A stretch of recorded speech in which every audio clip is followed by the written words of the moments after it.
Hi, guys. Welcome to our podcast, A Court of Heaven and Hell. I'm Lauren, aka Heaven. And I'm Ellie, also known as Hel. This is a book podcast based on the universes of, well, I guess the universe of Sarah J. Maas and her top selling book series, Throne of Glass, Crescent City, and A Court of Thorns and Roses.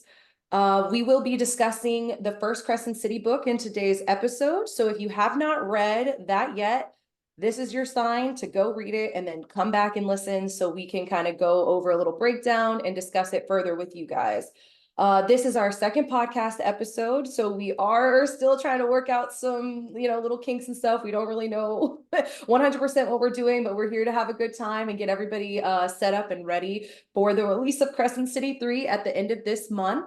If you see me or Ellie looking off to the side, we're probably looking at our notes. This book is a lot. Any of you who have read it know that this book has a ton of world building, a ton of information, a lot of plot that happens that really matters to the books going forward. So bear with us. It is a lot, but we're here to kind of help you guys walk through it and talk about it, our favorite moments, our favorite characters, and all of that good stuff. We both love this book. This is one of our favorite Sarah J. Maas books. So we're so excited to be here with you guys today. Our podcast will be available on multiple different services such as Spotify, Podchaser, Podbean, and our video will be available on YouTube. If you guys have any suggestions about where else you would like to see us, go ahead, let us know. We're going to put our email in the description so you guys can send us different theories and suggestions. And then I feel like I'm missing something. You're good. I can take over. Okay, cool. As Lauren was just saying, this is our second episode.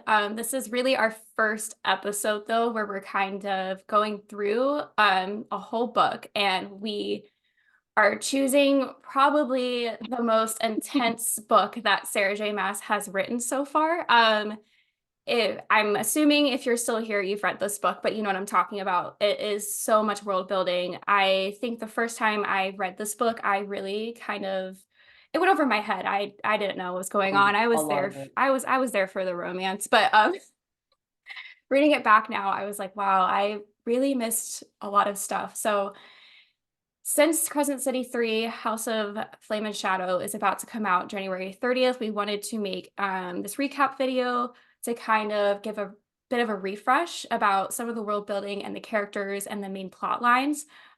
We do suggest rereading the book, but yeah, this is going to be a little bit of a summary.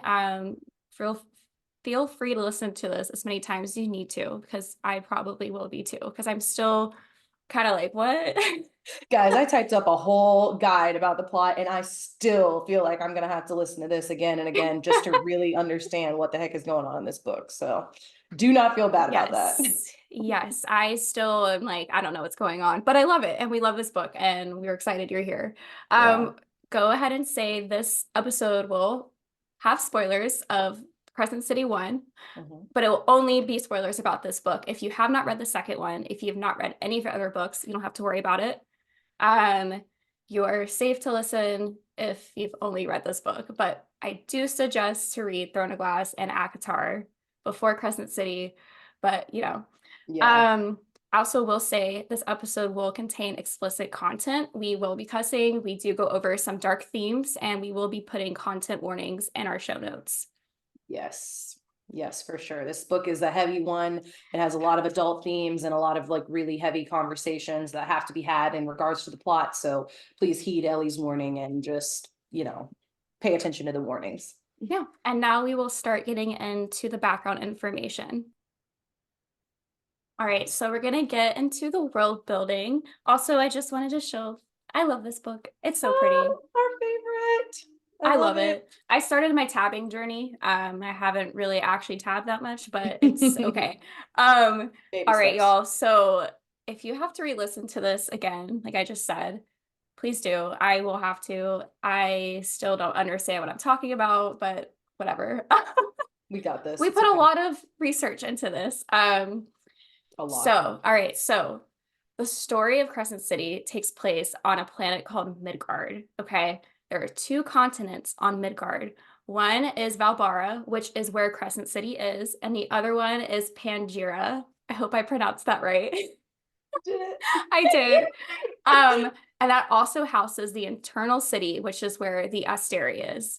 A little bit about the Asteri. They are basically the rulers of Midgard. Yeah, that's all I'm gonna say right now about Mhm. them. Yeah, How many Asteria are there? there's 7. And I will There's say, keep like notice of how many times there's 7 of something in this episode and in this series, because we think it's gonna matter, and we will touch on that on our Crescent City 3 video, theories video. Because there's definitely a reason for that. Okay, so in Midgard, there are 4 houses. There's the House of Earth and Blood, which is also the name of the first book. There is the House of Sky and Breath, which is the name of the second Crescent City book.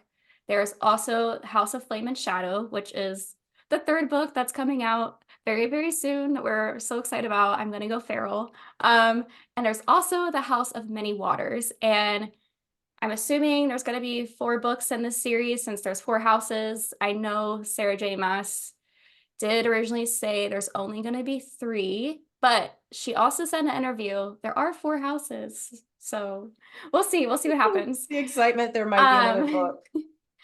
Also in Crescent City, there are 7 districts, and it is helpful to have the map that the book provided to kind of look at this, because it is a lot. This is a lot. And I also want to point out we only get the map of Crescent City.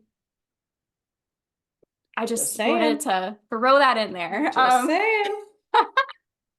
So the 7 districts, one of them is a meat market, which is controlled by the Viper Queen. The second one is the Central Business District, that is controlled by the Archangel Micah. It's also in the book as CBD. There's the Old Square that is controlled by the Oracle. There's the 5 Roses, which is controlled by the Autumn King. It's also called Phiro. That's kind of what is in my head when I read it. I don't know if that's pronounced correctly. There's Moonwood, which is controlled by the prime apparent of the Wolves, but really it's Sabine who's in charge. The 6th district is the Bone Quarter, and that's controlled by the Under King. And then the 7th one, I'm gonna mispronounce. It is the Asphodel Meadows. Did I say that right? Okay. I think so. I think so. And there's actually no ruler because humans mostly live here. And I also want to say that the rulers are always Vanir, which we'll go into the next part about Vanir. Basically, Vanir is a word to describe the people in Midgard who are super powerful, and they have to make something called the drop. And the drop is something that took me a hot minute to understand, and it is a huge theme in this book. This book ends with a big moment, and yeah. and it's a crying moment, but it ends with a moment where Bryce makes her drop, and it's really emotional. But basically the Vanir don't come into full power until they make this drop, and basically it's a process where they have to drop the bottom of their power, and they basically die. And during this process, they have to have an anchor that helps them get back to life. And when they do that, they basically gain all this power. And in the meantime, the city keeps something called First Light from them. And I don't know if I'm explaining this really well. So Laura, do you want to jump in and add anything? No, I think that's okay, perfect. really? I think, yeah, okay. I mean, like, I really think like the First Light basically is like when they make the drop, like a tiny bit of their power gets kept by the city, which is what the city runs on. And it's called First Light. And that's really, the basic explanation of it. I think that's great. Yeah. And the city, yeah, like you said, the city basically uses First Light as its energy source. The only thing that might be important to mention that I don't think has been mentioned yet is that there's also like the first light, runs through the city, but there's also gates, which back in the day they used to use as a communication tool to communicate to people that were farther away. But now that we're in a more modern world, they have cell phones and stuff. The gates don't really get used for that anymore. So they're kind of just there. They matter, they're in all the different places, but they're not really being used very much Yeah, anymore. basically the gates right now, I think they're in all the 7 districts, right? Right, there's one in each district. They're basically used as a tourist attraction Mm-hmm. where people will put some of their first light in it and like scream profanities across the city Right, for just fun. to cause Um, chaos like us. yes. We I would mean, definitely do it's fine. that. I would do that, yeah. It's all good. Um, but yeah, I feel like I had another point I wanted to bring up, but I can't think of it. Oh no, maybe it'll come to you as we continue talking about it. Oh, I remember. It came. Perfect. Okay. So I will say, before reading Crescent City, I was a little bit nervous about it because it is a modern fantasy. I've never really read a modern fantasy before. I think I've only really read ACOTAR and Throne of Glass before I got into Crescent City, and I'm very used to like, there's mage lights and fey lights and candles. Like there's not electricity. Like there's Right. It's very old school. So I do actually like that in this book, which I was surprised by. I wasn't sure how I was going to feel about it. But I do like that part of this book a lot. I know some people don't, but I loved it. Yeah, All I right. agree with you. Do you want to add anything about any of that before we move into the history? No, I think that's pretty much what you need to know going into this part of the book. Okay, perfect. I In forgot. Okay. So now to get into the history of Crescent City, this will be definitely an info dump. Um, these events are mentioned all throughout the book, and I'm trying to just kind of compile it together because it took me, again, a long time to understand this, and I think I'm finally at the point that I understand the history, but it's confusing. it's a lot. All right, so there are 2 different types of fae in the world of Midgard. There is the Avalon Fae, which all we really know about them is that they're ruled by someone called the Stag King.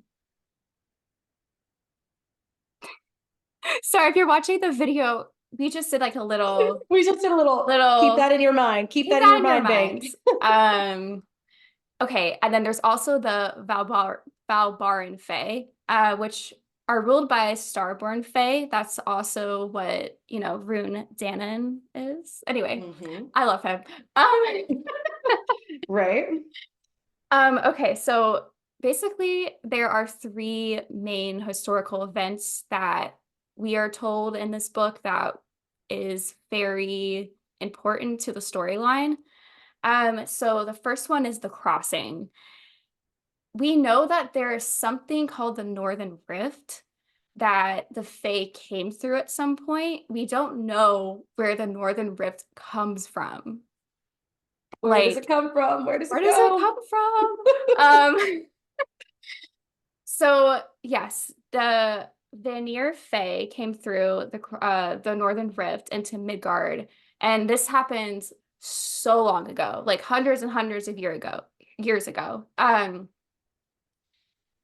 And before they came over to Midgard, it basically Midgard was like Earth, like it's just humans. There wasn't any like supernatural beings. But since there was a portal open at the Northern Rift, it wasn't just Fae that came through, it was also demons. And that gets into the second big event, which is the First War. This Hmm. is so much information. It's a lot, you guys. Bear with us, bear with us. We'll get to the plot here soon. All right, so before I get into the First War, it is important to understand the Princes of Hell. Again, there's 7. Again, 7. 7 is a number that pops up a lot. And I do remember in this book that Sarah J. Maas does mention a whole passage about how important the number 7 is. And I'm excited to talk about that further. But um, so there are 7 princes of hell that go with each level. The only ones that we know of is Adis. I think I'm pronouncing that correctly. Um, and he is the Prince of the Chasm, which is the 5th level. The only other Prince of Hell that we know about is the Prince of the Pit. We don't actually know his name. I can't remember actually what. Prince of the Pit Is he the is 7th? Apollyon, actually. We do know his name. Oh, we do know. You're right. Yeah, Prince of the Abyss is the one that we don't know his name. We just know he's the leader of the 6th area. So Prince of the Pit is Apollyon, and that matters to the plot, which I'll bring up a little bit later. Okay. See, y'all, I miss stuff. Apollyon is also the Star Eater. I know that when we Yes. were talking about the Asteria earlier, we didn't mention Mhm. that the 7th the 7th Asteria has actually been killed by Apollyon. That's why they call him the Star Eater. Yes. So basically, since we know the Princes of Hell and we know about Adis and Apollyon. Apollyon. I say Apollyon, but yeah. Anyway, so the first war basically during the crossing there was a lady named Queen Thea that came through, and she came with her daughter Helena, and she also came with her general Peleus.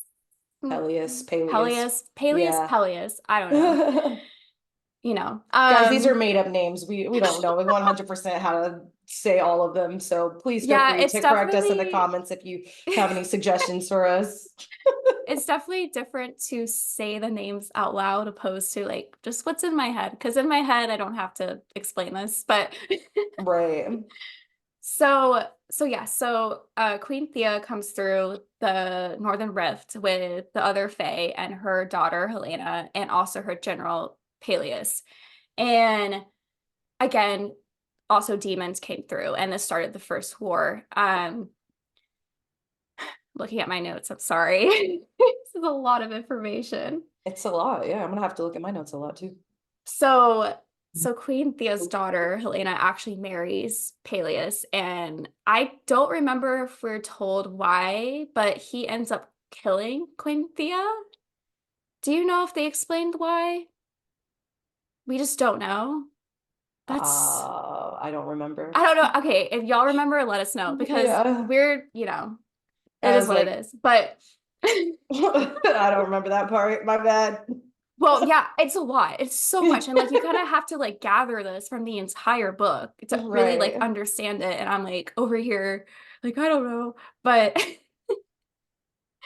so also really, really, really, really, really important about Peleus is that he wields Luna's horn, which like this whole book is about Luna's horn. Very The important. story literally starts with Luna's horn gets stolen. Yeah. So to talk about Luna's horn a little bit, basically it's a weapon that was named after the goddess Luna. And when Crescent City was first discovered or made 500 years ago, the first thing they built was a temple to Luna, which I don't know what that's supposed to mean, but I feel like it's going to be important at some point. Um, so So Peleus had this horn, and he was in this war, and him and the Prince of the Pit, Apollyon, whatever, they, they get into, they fight, and Apollyon basically almost kills Peleus. Well, he did kill him, but He literally did kill him. he did kill him, but right before Peleus dies, he uses the horn at its full power, and he closes the Northern Rift, and he basically puts the Princes of Hell and all of the demons back into hell. And ever since then, the portal has been closed. And once he used the horn, it snapped. It broke in two, and it's just been at Luna's temple ever since until it gets stolen. Which, yes, it's We'll get into interesting. that. Yeah. I'm trying to think if there's anything else that is a little bit important to the history. I will say I do want to point out that the goddess Luna, she's interesting. The only thing we really know about how she looks is that there's a statue of her in her temple, and she has two wolves next to her, and she has a bow and arrow and a crescent moon crown. And that's kind of all we really know about what she looks like. But yeah, I feel like that's a little bit important. Yeah. For future reference. Future videos, yeah, but not just videos, future books, future everything, yeah. Yeah, I really hope I explained that well. It's a lot. You did, I think you did. Okay, cool. Well, all right, so the third big event that happens in history is Shahar's rebellion. That's kind of more of a, I want to say modern, but it's not super modern because it was still 200 years ago. But Long time ago. so basically Shahar, her nickname is the Day Star, and she's also a past lover of Hunt, which we will get into who Hunt is, but I'm assuming, you know, if you read the book, you know who Hunt is. He is Hunt Athalar. He is My an baby, amazing, yes. If my Lauren, baby. if you would like to It's if you would okay. like to I'm gonna get all explain, into my love for Hunt when we start talking okay, about the we're book. gonna get But into him. But yeah, so also check out our intro video if you want to know how much I love Hunt. yep. Um so basically, like Shahar, she was an angel. I don't remember if she was an archangel or not. Do you remember? I think she Well, was. technically she is. She's She was an Sandriel's twin archangel, sister. right? Yeah, her sister Sandriel, who Is a bitch. Sorry. Fuck Sandriel. Anyways, continue. yeah, so she has a twin sister named Sandriel, and she's just like evil. And Shahar wanted a world free of like inequality and hierarchies, so she started a rebellion for against the Asteri, pretty much, and like the rulers. And so obviously her rebellion failed, and all these angels that joined her rebellion kind of got fucked because she was killed. She died. She's not around anymore. Hunt was heartbroken. I don't know. He's fine now. But Yeah, that bitch Sandriel. yeah. So the angels that fought for Shahar, they basically are now enslaved by the archangels, and they now have a black thorned halo around their head. And they have SPQM Yeah. slave tattoos on their wrist. Yeah, that's not exclusive to them, right, though? No, Lahaba also has one. Right. Anybody who's enslaved in Crescent City has Yeah. the tattoo. Yeah. And then the most recent event that happened is the Human Rebellion, which has started, I believe, like 40 years ago, of the time that this book takes place. It's basically the humans versus a veneer. The humans kind of feel like, oh, like we literally get treated like shit because we don't have all these cool, amazing powers, so we're gonna rebel.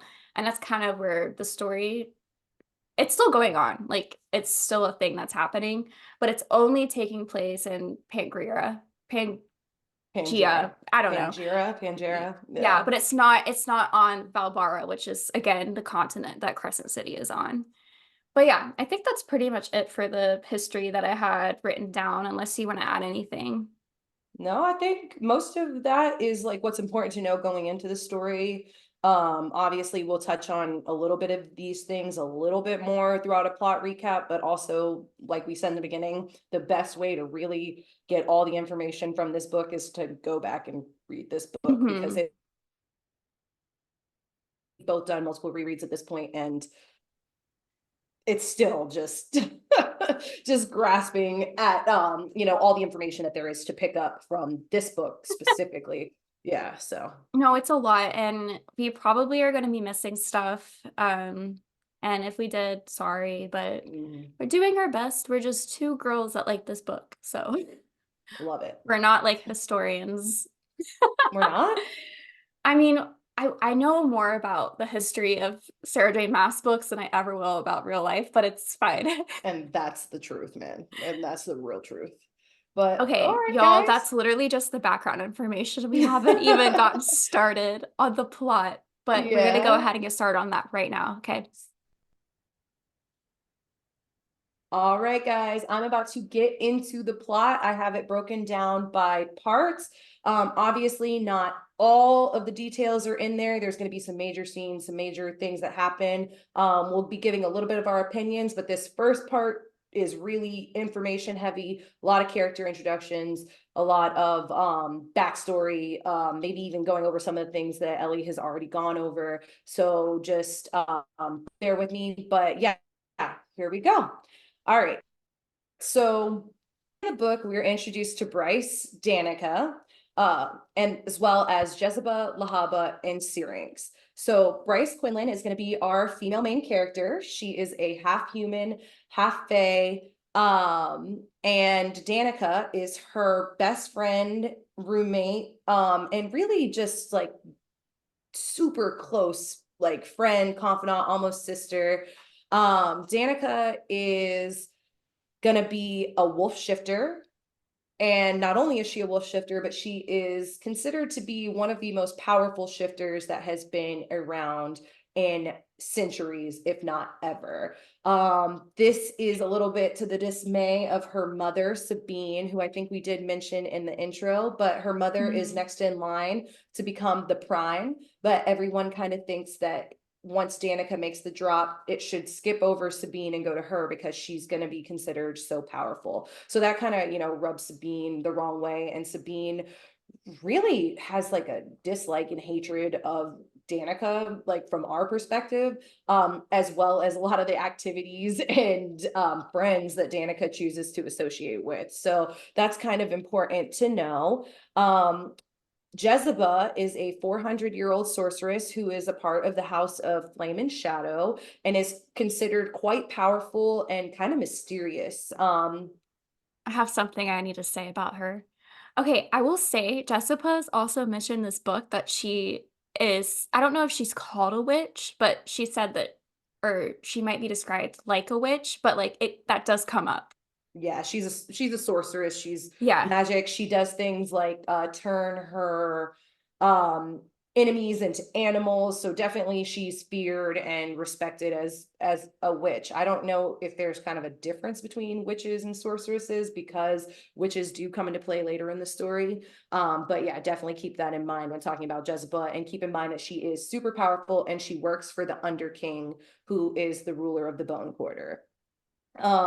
We have Lahaba, who in this scene is a little bit of a grumpy grump because she's not the biggest fan of Danica. She thinks that Danica kind of ignores her and is dismissive of her. So she doesn't love Danica that much. But when I tell you that Lahaba is one of my favorite characters in this book, and I just like, you grow to love her so much. She's so cute. Lily, love her. And then we get introduced to Syrinx as well. Syrinx is kind of like the lovable pet dog kind of character in this story. It's a lot of fun. You could tell Sarah J. Maas was just having a lot of fun when she wrote these books. So a lot Mhm. of Yeah. I will say I love Lahaba and I love that she's very sassy. oh, she's so sassy. She's And or I, she yeah, she's cute. And I like that, like her little nicknames for everyone. yeah, Lily and BB. We love Yeah, them. and she calls Hunt Athy, and I'm like, that's so Yeah, cute. she Anyway, is. where Lahaba stands, we love her. Lahaba, no, seriously, Lahaba's the best. I love her. So as the story is starting, we get some additional back information on Bryce and Danica in regards to their friendship. We learn that they met their freshman year at CCU and have been best friends for the 5 years since that, putting them at around 23 years of age. Like I said, they are extremely close. And in this scene, Danica is stopping by the gallery that Bryce works at to on her way to a meeting to basically discuss the release of the criminal Philip Briggs. So Philip Briggs is a rebel, some might say a terrorist, who Danica and her pack put away, and or after they discovered his plans to blow up a popular nightclub in the city. So he is a person who has similar views to Hunt and Shahar. You know, he really is for the humans. He wants them to rebel against the Assyria and free themselves from the oppression that they're under, but his means are not necessarily the best. He's willing to kind of hurt innocent people and do things that are not, you know, so great in order to accomplish his mission. And right now, at this point in the story, they are putting him, oh, or they're offering to let him out, and Danica doesn't really quite know how she feels about this because obviously she's the one who put him away. And that being said, Danica is the leader of not only the Pack of Devils, but the Pack of Devils is basically a part of the auxiliary. So it's kind of like a little police force, which helps rule over, or not rule, but like protect Crescent City. And yeah, they all work for the governor, Micah, who we kind of mentioned him earlier, but he's the governor of Crescent City. So they make up part of his guard along with the archangel, well, not the archangels, he's an archangel, but along with the angels that are part of his Imperial 33rd Legion. So as Danica is getting prepared to leave for this meeting, we learned that Bryce's brother, which I think Ellie did mention earlier, Rune is going to be there. Bryce and Rune were close at some point, but they haven't been in quite a while due to the bad relationship that Bryce has with her father, their father, and kind of the falling out that they had when she was 13, which we do learn a little bit more about later in the story. I don't know if I'll go too deep into that, but there's a part where somebody shows up and they kind of, you know, delve deeper into why Bryce kind of had that falling out with her father and what happened when Bryce went to see the Oracle when she was 13 and why her father disowned her after that. So, like I said, at this point, they're 23 years old. Bryce and Danica have not made the drop yet. They've kind of decided that they're waiting until they're 27 because they consider that to be the perfect age where you're kind of old enough to enjoy life. I'm 27. I know. Oh my I remember being gosh. 27. Y'all, I should make the drop. I'm kidding. I'm Yeah, not no, doing that. seriously. Oh my Why? God. If I could, I would. Oh, me too. Me too. Oh my gosh.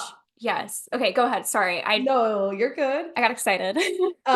So they decide that that's the age that they want to be. They consider it perfect. It's before they've aged too much, and they're still old enough to have lived life and, you know, enjoyed themselves and whatever. So we learned that they have two other very close friends, Fury Axstar, who is a Veneer assassin, and Juniper Andromeda, who's a fawn, not a fawn shifter, like she's a literal fawn character. And she's like she has hooves. Yeah, like she has horns and hooves, and she's so beautiful. She's described as gorgeous. Yes. And I really love Juniper. Me So too. She's super cute.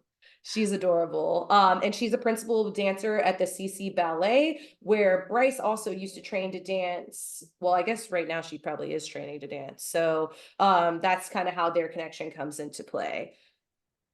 So when Bryce, yeah, I know this is a lot, but this is kind of where stuff starts to get a little bit juicy. When Bryce gets home, she finds the Pack of Devils in her apartment.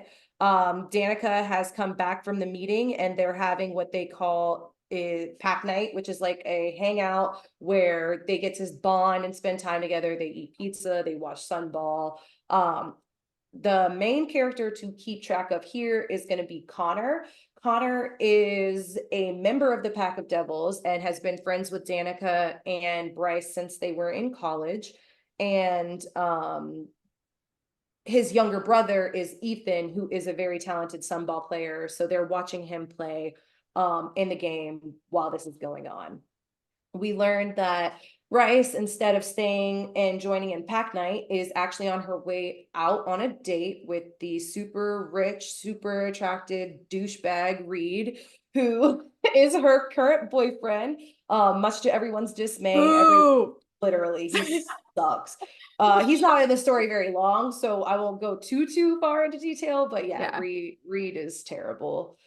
So she's on her way out to a date with him, and when Connor finds out, Connor feels like this is the time for him to kind of announce to Bryce that he's tired of waiting on her to approach him, and that he really wants to date her and be, her boyfriend. He's had a thing for her for years, but Danica told him that he wasn't allowed to ask her out, that he had to wait until she approached him.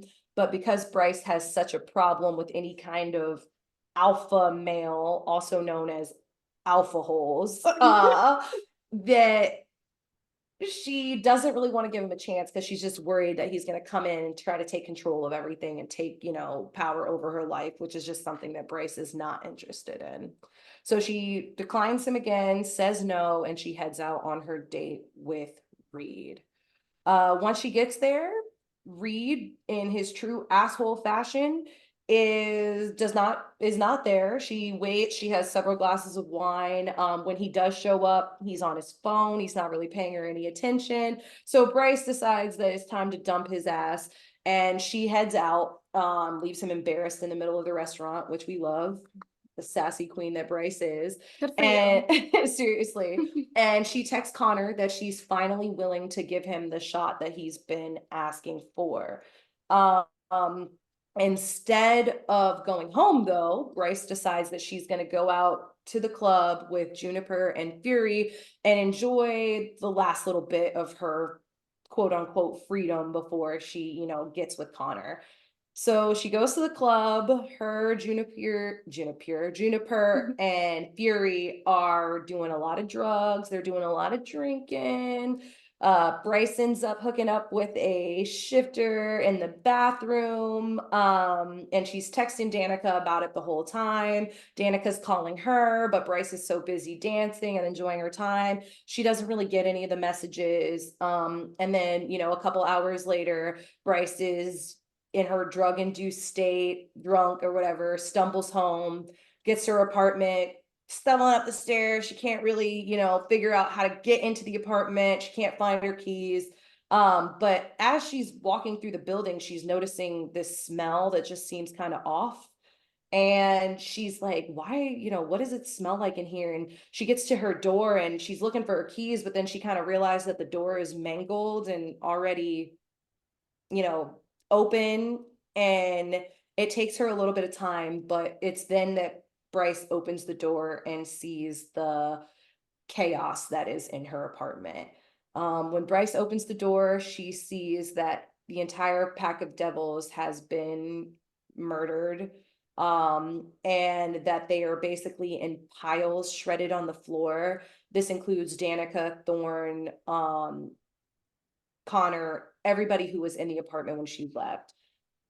Not really understanding what's going on, being drug induced, she's freaking out. She's, whatever. She hears a noise and she realizes that whoever did this is still around. So Bryce takes off, running down the street. She's running through the, not the bone quarter, but she's running through, the city. She's jumping over cars. She's not even made her drop yet. So Bryce is literally not even that powerful, but she's keeping up with this demon.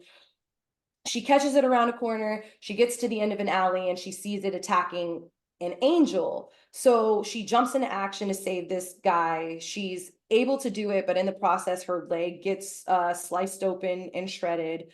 And then once she gets rid of the demon, she's able to get the phone off the angel. She calls 911 for lack of a better word. And then she, at first they're kind of not giving her the time of day, but then they realize, whose phone it is, and immediately help comes. She is out of it. She doesn't really know what's going on. This is when the Legion shows up. The important people to note here are going to be Isaiah Tiberian. He is the head of the 33rd Legion, which is Micah's like personal army, basically. Hunt Athalar, my baby. Ooh. Love Hunt. Also known as the Umbra Mortis. He's basically like the top assassin of this group of generals section of the army or whatever. And Victoria, who is a Wraith, also a member of the Legion. Go ahead. I wanted to say something really quick about Hunt. Like a little bit of his history is like, so right now he is his like, I don't know, he's basically enslaved to Micah. And he's trying to win back his freedom because Micah gave him a deal when Hunt was in when Hunt was in Shahar's rebellion. He killed over 2,000 people. I don't remember the exact number, but he tells Hunt, if you kill that many people for me, I will give you back your freedom. I just wanted to add that in because You're good. yeah. Okay, go ahead. Yeah, you're good. I think I have a little bit more on that later too, Oh, but you yeah, do? Okay. that's definitely really important. Yeah. Their bargain matters. Yes. So the Victoria's there, they pull Bryce into like the interrogation room. They're trying to question her. She's unresponsive. Obviously, she's still kind of in that drug-induced coma. She's in extreme shock as she just found her best friend dead in her apartment. She's not really understanding what's going on. They're trying to get answers out of her. And then Rune shows up, and Rune basically pulls rank and is like, she's a Fae. She's the Fae responsibilities. Y'all have no right to hold her. So I'm taking her out of here. And Rune takes her out. But in the process of the investigation, a lot of the messages that were on Bryce's phone from that night, the phone calls and the different things that were going on get leaked. And due to people hearing the leaks, the pack and their family members basically call Bryce and tell her, we don't mess with you anymore. Like, we're disgusted by your behavior. We don't want you at the sailing. So Bryce, doesn't get to go to that. And she's kind of she goes back to a safe place with Rune that night. But after that, we kind of fade out. I think she goes to the sailing really early and says her goodbyes before anybody else gets there. And then that is the end of part 1. All right, so now for part 2 of the book. It's called The Trench, and it takes place 22 months after Danica's death. All right, jumping right in. I know that was a lot in the last section, so here we go. It's been about 2 years since the death of Danica and the Pack of Devils. When we meet Bryce again, we open to her being back in the club. She's there to complete a deal with a man vampire named Maximus Tertian. He's the son of Sorry. No, we hate him. Yeah, he sucks. He really does. He's a single vampire who is the son of the richest, some consider to be the most monstrous, that's a quote from the book, vampire lord. She completes her deal with Maximus, but he tries to push things further, even though Bryce makes it clear that she's not really interested. At this point, her brother, Rune, shows up and Y'all, I have to say, this is the moment I knew that I was a Rune girly. Yeah, no, really, she the loves way Rune. that if y'all listen to our intro video, I know I said that I have a thing for guys with like long hair, but this guy Rune, he has hair that's like long as mine. It goes, it's like the lower back, and it's black, and it's like half shaven. He has like piercings and like tattoos, and he wears a leather jacket. And I was like, She's like, game over. this is my guy. This is my Was this guy. man written for me? No, I think he was, other than Cassian, but Yeah. I could have both of them. All right. Why not? Anyway, sorry. I was like, Sarah J. Maas has made it clear she'd be okay with that. So, but anyways, so Rune at this point, is pretending to be her cousin. So we don't, we know that this is her brother, but the characters in the book, other than people like Danica, people that were really close to her, Fury and, Juniper, everybody else thinks that Rune is her cousin. So Maximus finally backs off after Rune, gives him a little bit of shit. And then Rune chastises Bryce for being out late, and tells her that the Autumn King wants her to lay low because there is this thing called the Summit coming up. The Summit is a meeting of all the important city figureheads, the important people in the city, country, where they all gather and they discuss whatever policies the Asteri have kind of put down on them and ordered them to deal with. So after Rune tells her that the Autumn King wants her to lay low, Bryce heads home, and we switch over to Hunt's point of view.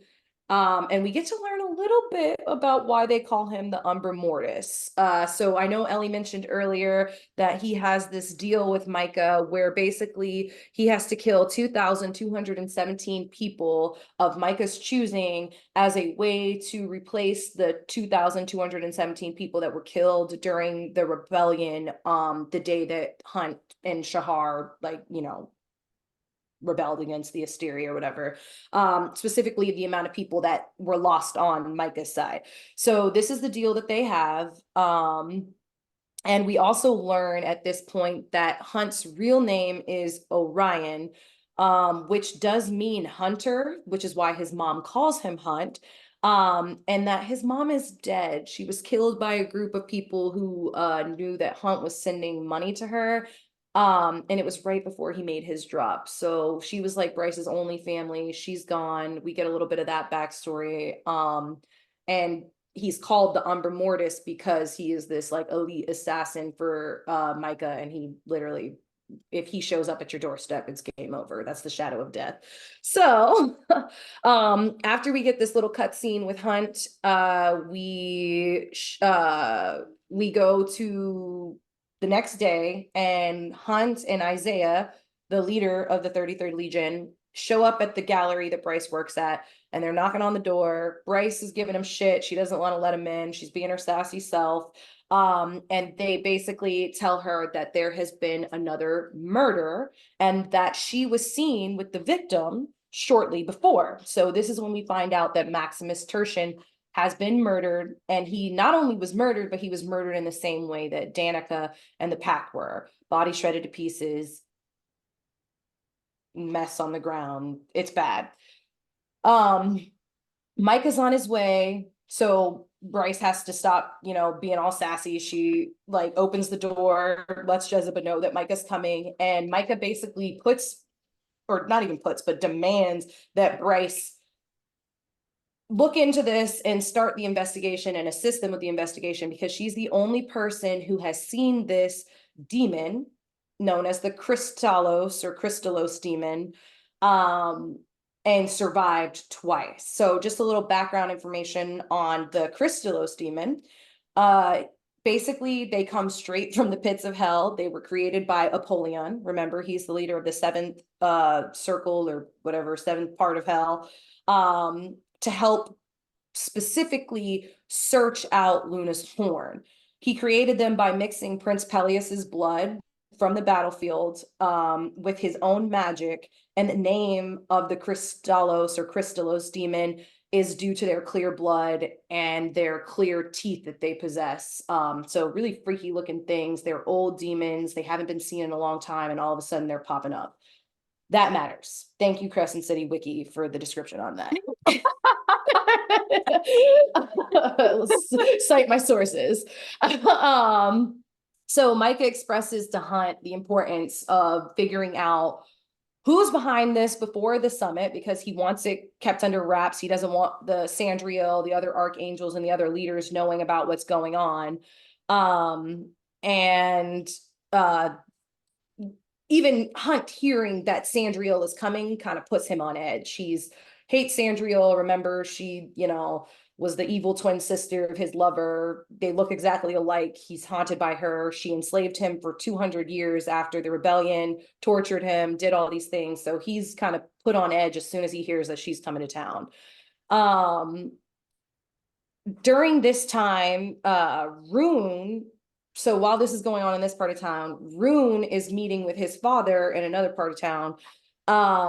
And we get a little bit more information on Rune. So Rune's dad wants him, well, Rune's dad, to reiterate, is the Autumn King. He's also Bryce's dad.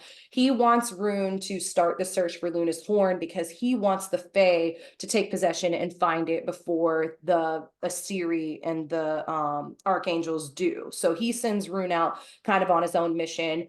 We get a little bit more information about like their kind of dysfunctional relationship. Rune doesn't really get along with his dad. His dad doesn't really respect Rune. He does tell Rune in this conversation that it is time for him to grow up and that he's going to have to get married. And he's found the perfect candidate, which is going to be named Hypaxia. She is the newly reigning queen of the witches because her mother passed. So now Hypaxia is in power. That's really all that matters there. We move on from that point to now Hunt is officially watching over Bryce. So he's watching over her, making sure that nothing's going down, but also they're starting this investigation together, trying to figure out what exactly is going on, who's doing these murders, what are these demons doing in the city, all of that.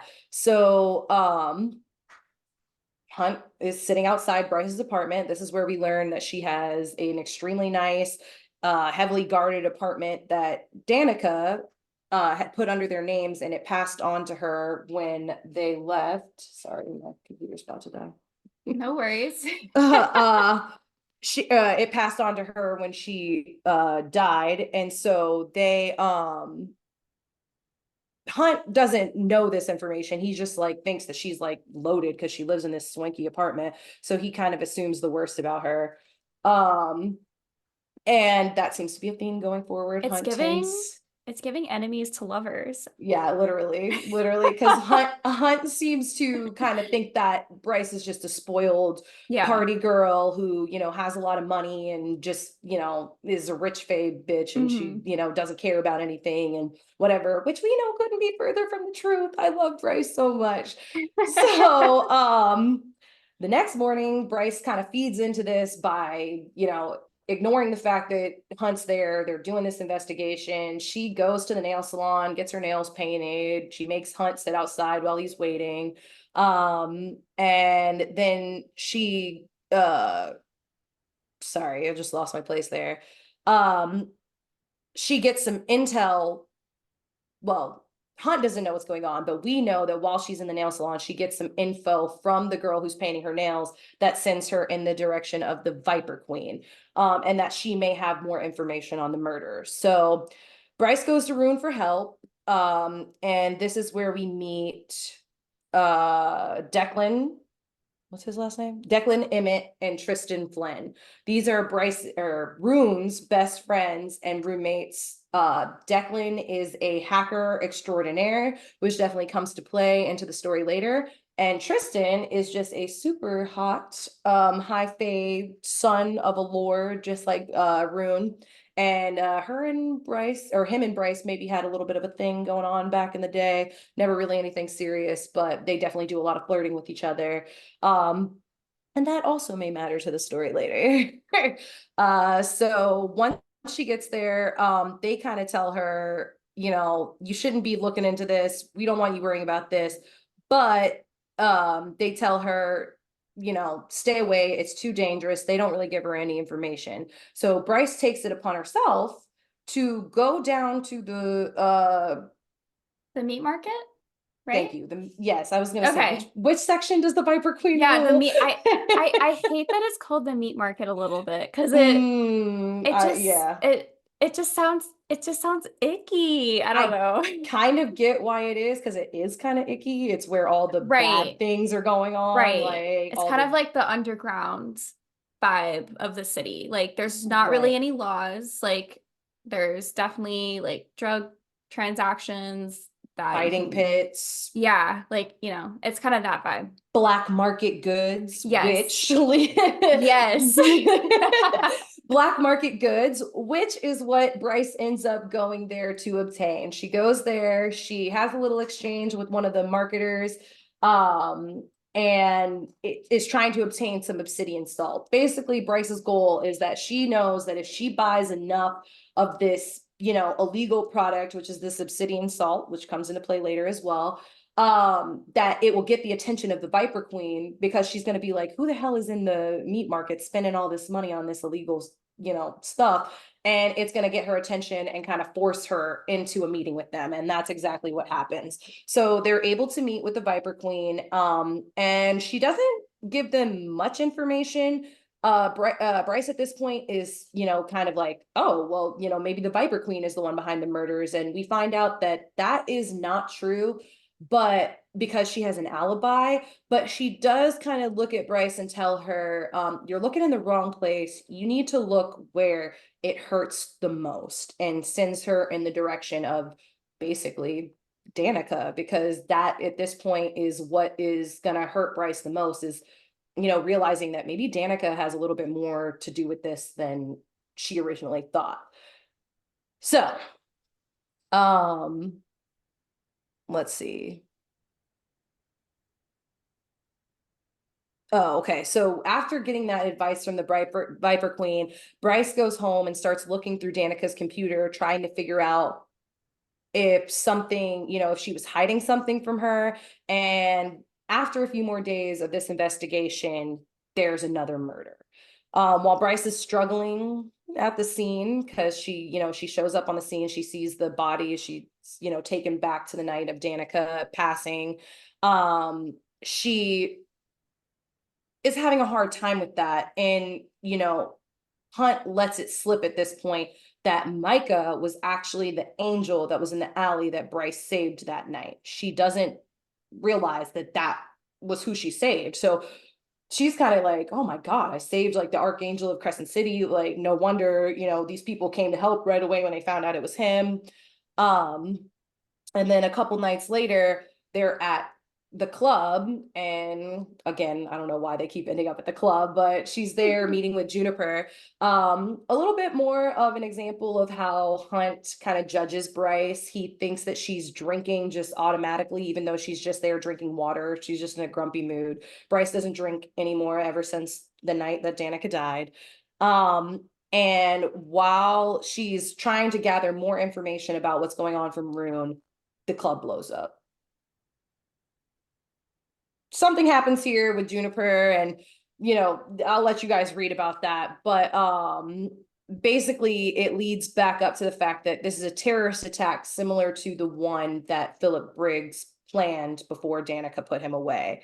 Everyone's okay, but considering that they know that Philip Briggs was like literally planning this, they assume that it's human rebels, which is kind of, that theory is further propped up by the fact that they find like the rebel logo on the wine boxes that were delivered earlier that week, and they realize that the explosives were put in the wine boxes. So this is important because after this event, the Autumn King gets really worried about Bryce, and he basically tells Rune that she needs a 24-hour bodyguard. So he is like, you need to go to your sister and watch her 24 hours.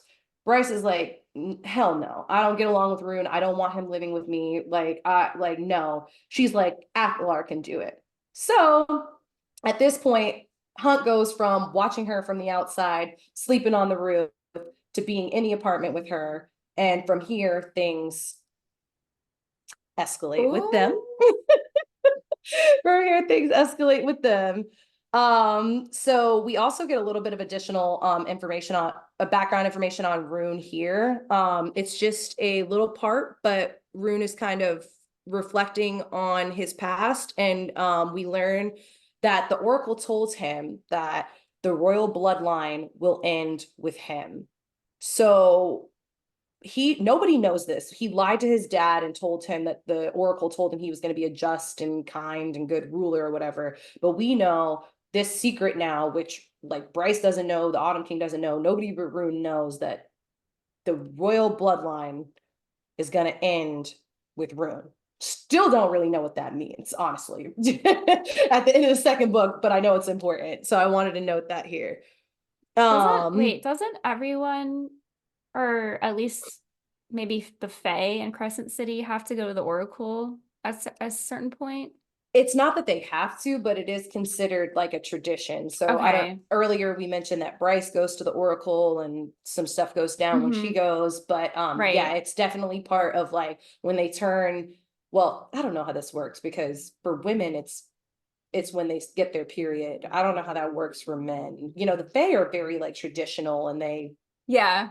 they have a lot of stupid old customs. But for girls, it's whenever they start to bleed. And for guys, who knows what the benchmark is? Maybe it's 13. But yeah, that is important. Let's see. So I guess like after the club, Hunt is starting to see that Bryce is not this party girl, like I said, that everyone portrays her to be. Like she maybe when she was 23 and she was hanging out with Danica, she was, but Bryce isn't that same person anymore. And they're starting to bond, they're starting to become friends. They both have traumas that they, speak about that. Well, they don't speak about it yet, but they're slowly starting to open up to each other. We see a little bit of growth in their friendship here. And also at this point, Rune and Bryce, because of this investigation, are slowly becoming closer.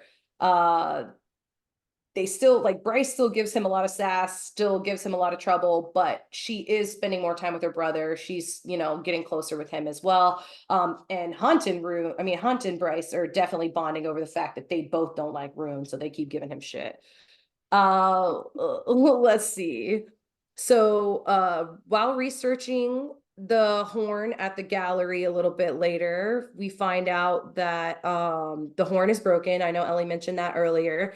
And we find out that the only thing that can fix it is the power of the Starborn Fae. So Rune has that power, even though he only has like a little bit of it. He's the heir and he's the only one who has that power. So that just like spurs the idea that even if somebody else finds the horn, they can't really do much with it because you have to possess the power of the Starborn Fae in order to be able to fix it and use it.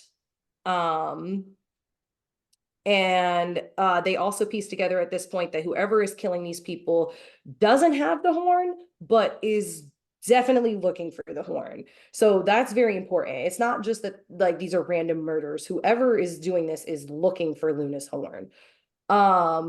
Trying to get more answers, they decide that they're going to go speak to the Oracle, which I've given a little bit of backstory. Bryce and the Oracle do not have a great relationship due to what happened when she was 13 years old. Bryce went to see the Oracle, and whatever the Oracle saw in her future was so bad, it literally blinded her for a couple days. And the Oracle still hates Bryce because of this. And when Hunt is the one who goes in to speak to her, we find out a lot more about him being Orion. The Oracle asked him, "Do you want me to tell you what lies in your future?" Hunt says no, but that just tells us that there's something that lies in his future that is, very important. And then the Oracle also warns Hunt at this point to stay the hell away from Bryce Quinlan. So I just had a theory. I have to write it down yes, for our theories video. Like, I'm not kidding. This is perfect. all right. Continue. No, that's perfect. And so from here on out, Bryce and Hunt's relationship is getting a little bit more flirty. We start to see them liking each other on an even deeper level. Bryce opens up to him a little bit about what happened with the Oracle and about how afterwards her father disowned her and kicked her out immediately. Rune was barely able to put some money in her pocket to help her get home. And this is why they have such a terrible relationship. And we also learn about the Great Library of Parthos at this time. This is important. Parthos was a legendary city that existed before the Asteri and was rumored to have a library containing books about the history, mathematics, evolution, and literature of the world at that time. These books specifically have theories that could possibly disprove that the Asteri are superior to the humans and the Veneer. I'm sorry, that the Veneer and the Asteri are superior to humans. So at this point, like, in history, all these people are enslaved and all, these humans basically have no rights. And this library, they don't want it to get out that these books contain information that could prove that these people aren't superior. They came from somewhere else and they just like swooped in and took over. So after this, Bryce and Hunt go to interview Philip Briggs to see what he knows about the nightclub bombing. And Philip Briggs kind of connects with Bryce a little bit on the rebellion part. He has a lot of respect for Hunt because he did try to rebel against the Asteri, but Hunt is kind of bothered by this because he's like, I'm not the same as you. Like, you know, you were killing people, but he also does feel like at a certain point, like he is the same as him. Even though Bryce assures him that he's not. We also learn at this point that Philip Briggs was apprehended by Danica, but that she gave him several chances before she actually brought him in, and that it's possible that Danica has a little bit of sympathy for the rebels, which matters later in the story. Actually matters a lot later in the story. So keep that in mind. The moment is cut short. Oh, wait, sorry. So after they meet with Philip Briggs and they get the additional information, they head over to meet Rune, Declan, and Emmett at a gun range. And Bryce and Hunt have this cute little moment where we get a little bit more backstory on how Bryce was raised by the famed sharpshooter Randall Salago. It's her stepfather and the person who's married to her mother, Quinlan. He really taught her a lot about self-defense, about shooting, and that is why she's such a badass with a gun. She has incredible aim, as we learn at this point. And it's also kind of why the night that Danica was murdered, she was able to chase that demon through the town as well as she was, and she's as trained as she is, even though she was just a regular human who hadn't even made the drop at that point. It shows a little bit about where her technical skills came from. While they're at the gun range, of course, it's cut short because they get a call that there has in fact been another murder a few blocks away. And while they're at the murder scene this time, Bryce is starting to piece together that the murders are taking place in kind of specific areas of the city. They all happen to be right close to main avenues, which are also the points where the gates in the city that we mentioned earlier are located. So they kind of deduct at this point that whoever is summoning these demons is using the power of the First Light and the Fae to summon them and to move them throughout the town without being seen. From this information, they gather that Sabine is possibly the one behind the murders, and Bryce isn't sure about that at first, but you know, Hunt is pretty sure that based on the behavior he's seen from Sabine, that this is definitely possible.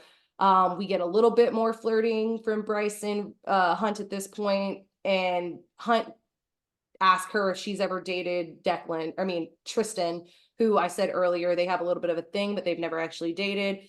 And then Hunt opens up and says that he's still kind of hung up on Shahar and he doesn't know if he'll ever be over her. So even though they've been flirting up to this point, Bryce kind of takes a step back and is like, oh, he's not really interested in me. And that is where we leave part 2. Okay, and now we're going to get into part 3 of the book, The Canyon.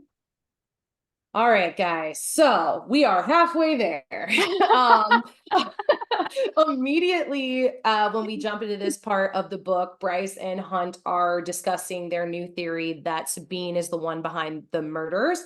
Thanks to Declan's research, they know that Sabine swapped the footage from the night that the horn was stolen. Bryce questions, why does Sabine want the horn? And do you really think that Sabine would murder her own daughter?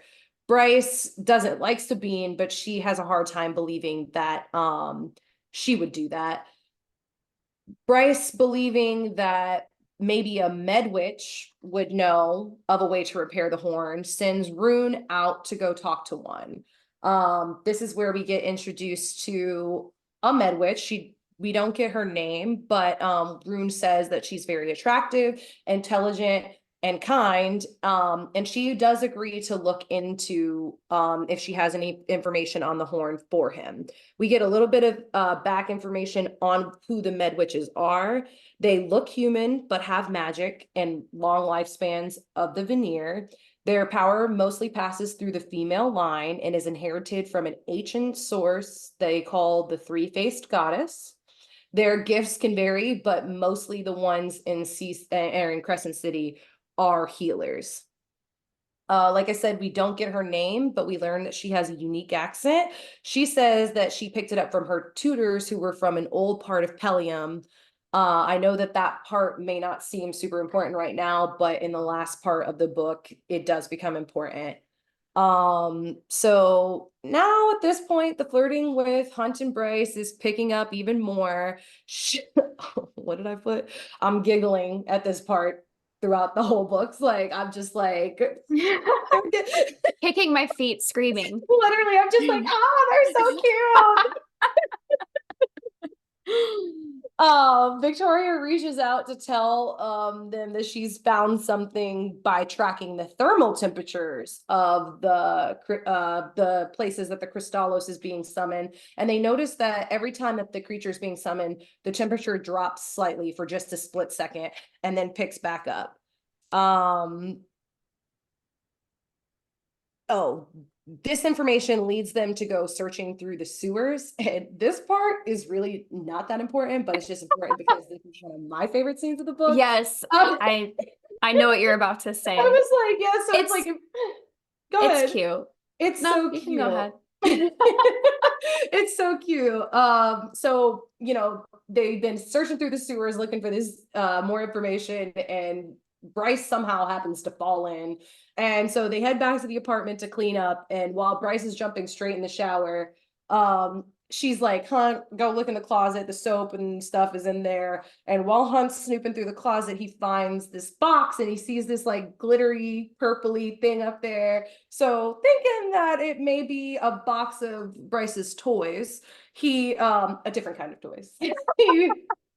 Adult toys. He pulls he pulls it down, and when he opens the box, he finds these like collectible little squishy horses and unicorns. And he calls Bryce immediately and is like, what the hell is this? And she just starts fawning over these little jelly squishy things. And she's like, this is my, you know, extra special collection. She's like, when I was a kid, I was bullied pretty hard. And these unicorns, whatever, they put me on equal level with the other kids in the class. It's something that I was able to have, that, you know, they didn't consider me half human or whatever, because everybody wanted this specific Pegasus unicorn purple glittery horse that she had that was Jelly Jubilee. So that part is just so cute. I don't know why it's important, but like I said, or like Ellie I feel said, like it will be important in upcoming books, I will say. And like for me, I don't know if this is anyone else. I really just picture like My Little Pony dolls. that's literally what I Okay. picture, like literally, but like squishy, with like gel inside. Pegasus. Yeah, with the Like with unicorn wings or and stuff. wings. Yeah, Yeah. because each one's Anyway, different. She's like, this one's special because it's a Pegasus I mean, I feel unicorn. that. I had But like Beanie Babies, you know? me too, sis. I had a Those are lot of worth, Beanie Babies. they're worth a lot now. I All wish right. my parents had the wherewithal to keep those for me. I'd be rich. But okay, so off on that little tangent. Continuing their investigation, Hunt takes her to meet his old friend Therian. Him and Ooh. yeah. Therian's hot, y'all. Therian is He's supposed to described be as, like gorgeous. he is Like gorgeous. Doesn't he fine. have like long red hair? Mm-hmm. And Hmm. she's like muscles on muscles And he has on muscles. like tiger tattoos, right? Mm-hmm. Like tiger Okay. stripe tattoos, and yeah, Interesting. he's supposed to be hot. And off rip, he's flirting with Bryce. And they, you know, have a little bit of banter. We do find out that Hunt met Therian when they were working on a case together. Unfortunately, Therian's sister was murdered, and Hunt did in fact help him find the Jaguar shifter who killed her, and Therian disposed of him Period. before he got a chance to go to trial. So that's how they bonded. Yeah, seriously. Therian does agree to help Bryce and Hunt on their investigation. But other than that, they're unable to find out much more in their own digging. And finally, they decide that, you know what, it's time to approach Sabine directly. That's the only way we're going to get answers. So Bryce is a little hesitant, knowing how the wolves feel towards her after the whole Connor Danica situation. But she decides to go with Hunt anyways. And of course, as soon as they get to Moonwood, they run into the new pack of Devil's leader, Amelie. And Amelie is a fucking bitch. She She's a is bitch. so mean to Bryce. She's calling her a slut. She's calling her all these names. She's bringing up the text messages. She's just evil. She threatens to get into a fight with Hunt, and Hunt's like, do you really want to do this right here? There's like 6 kids running around right there. I'm not about to fight you in front of all these kids. And finally, at this point, Ethan, Connor's younger brother, comes over to kind of save the day, except Ethan also hates Bryce right now.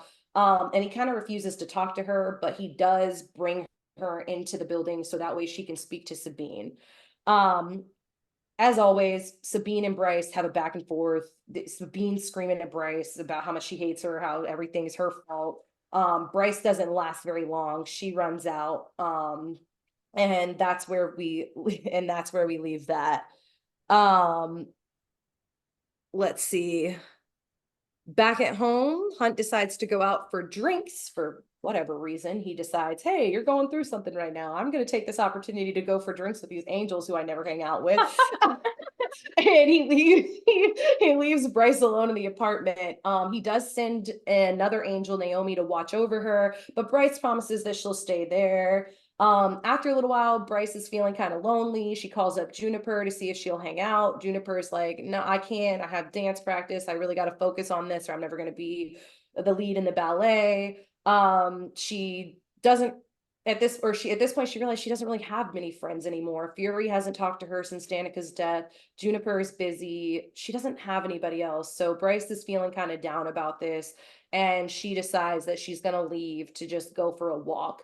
Naomi immediately notifies Hunt, and Hunt goes to meet her in the garden. It's at this point that they have that Bryce is kind of having an internal conversation just about how bad things really got after Danica passed, how depressed she was, and how everything was so tough for her that at some point she almost took her own life, and that it was Juniper who actually stopped it from happening, because as Bryce was getting ready to get up on the ledge, Juniper just happened to call, and she could tell that something was wrong with Bryce, and she kept her on the phone until Juniper got there in person. And Bryce, nobody else knows about this, but it's just so sad to me that Bryce was already going through so much with losing her best friend and everything, and that just the people around her just made it so much worse for her that she felt like she didn't have any other answer than just to escape by taking her own life. That is a theme that comes up a little bit in the later books, so I felt like that was kind of important to mention, and just to kind of, like I said, really show the kind of state of mind that Bryce was in after that. So Hunt, goes to meet her at the garden. He's teasing her a little bit, scolding her, being like, you told me you would stay at the house, but he sees that she's down. He recognizes that. And in the middle of them having this super cute moment, what happens? A Crystallos demon comes out of nowhere and effing attacks Hunt. So now Hunt's bit in the arm. He can't move. As soon as the demon bit him, the venom neutralized his power, so he's unable to summon his lightning. He does still have his veneer strength, but, he can't really do much. Bryce has to get involved. Somehow together, they're able to get this demon taken care of, and Bryce, starts screaming, somebody call the Med Witch.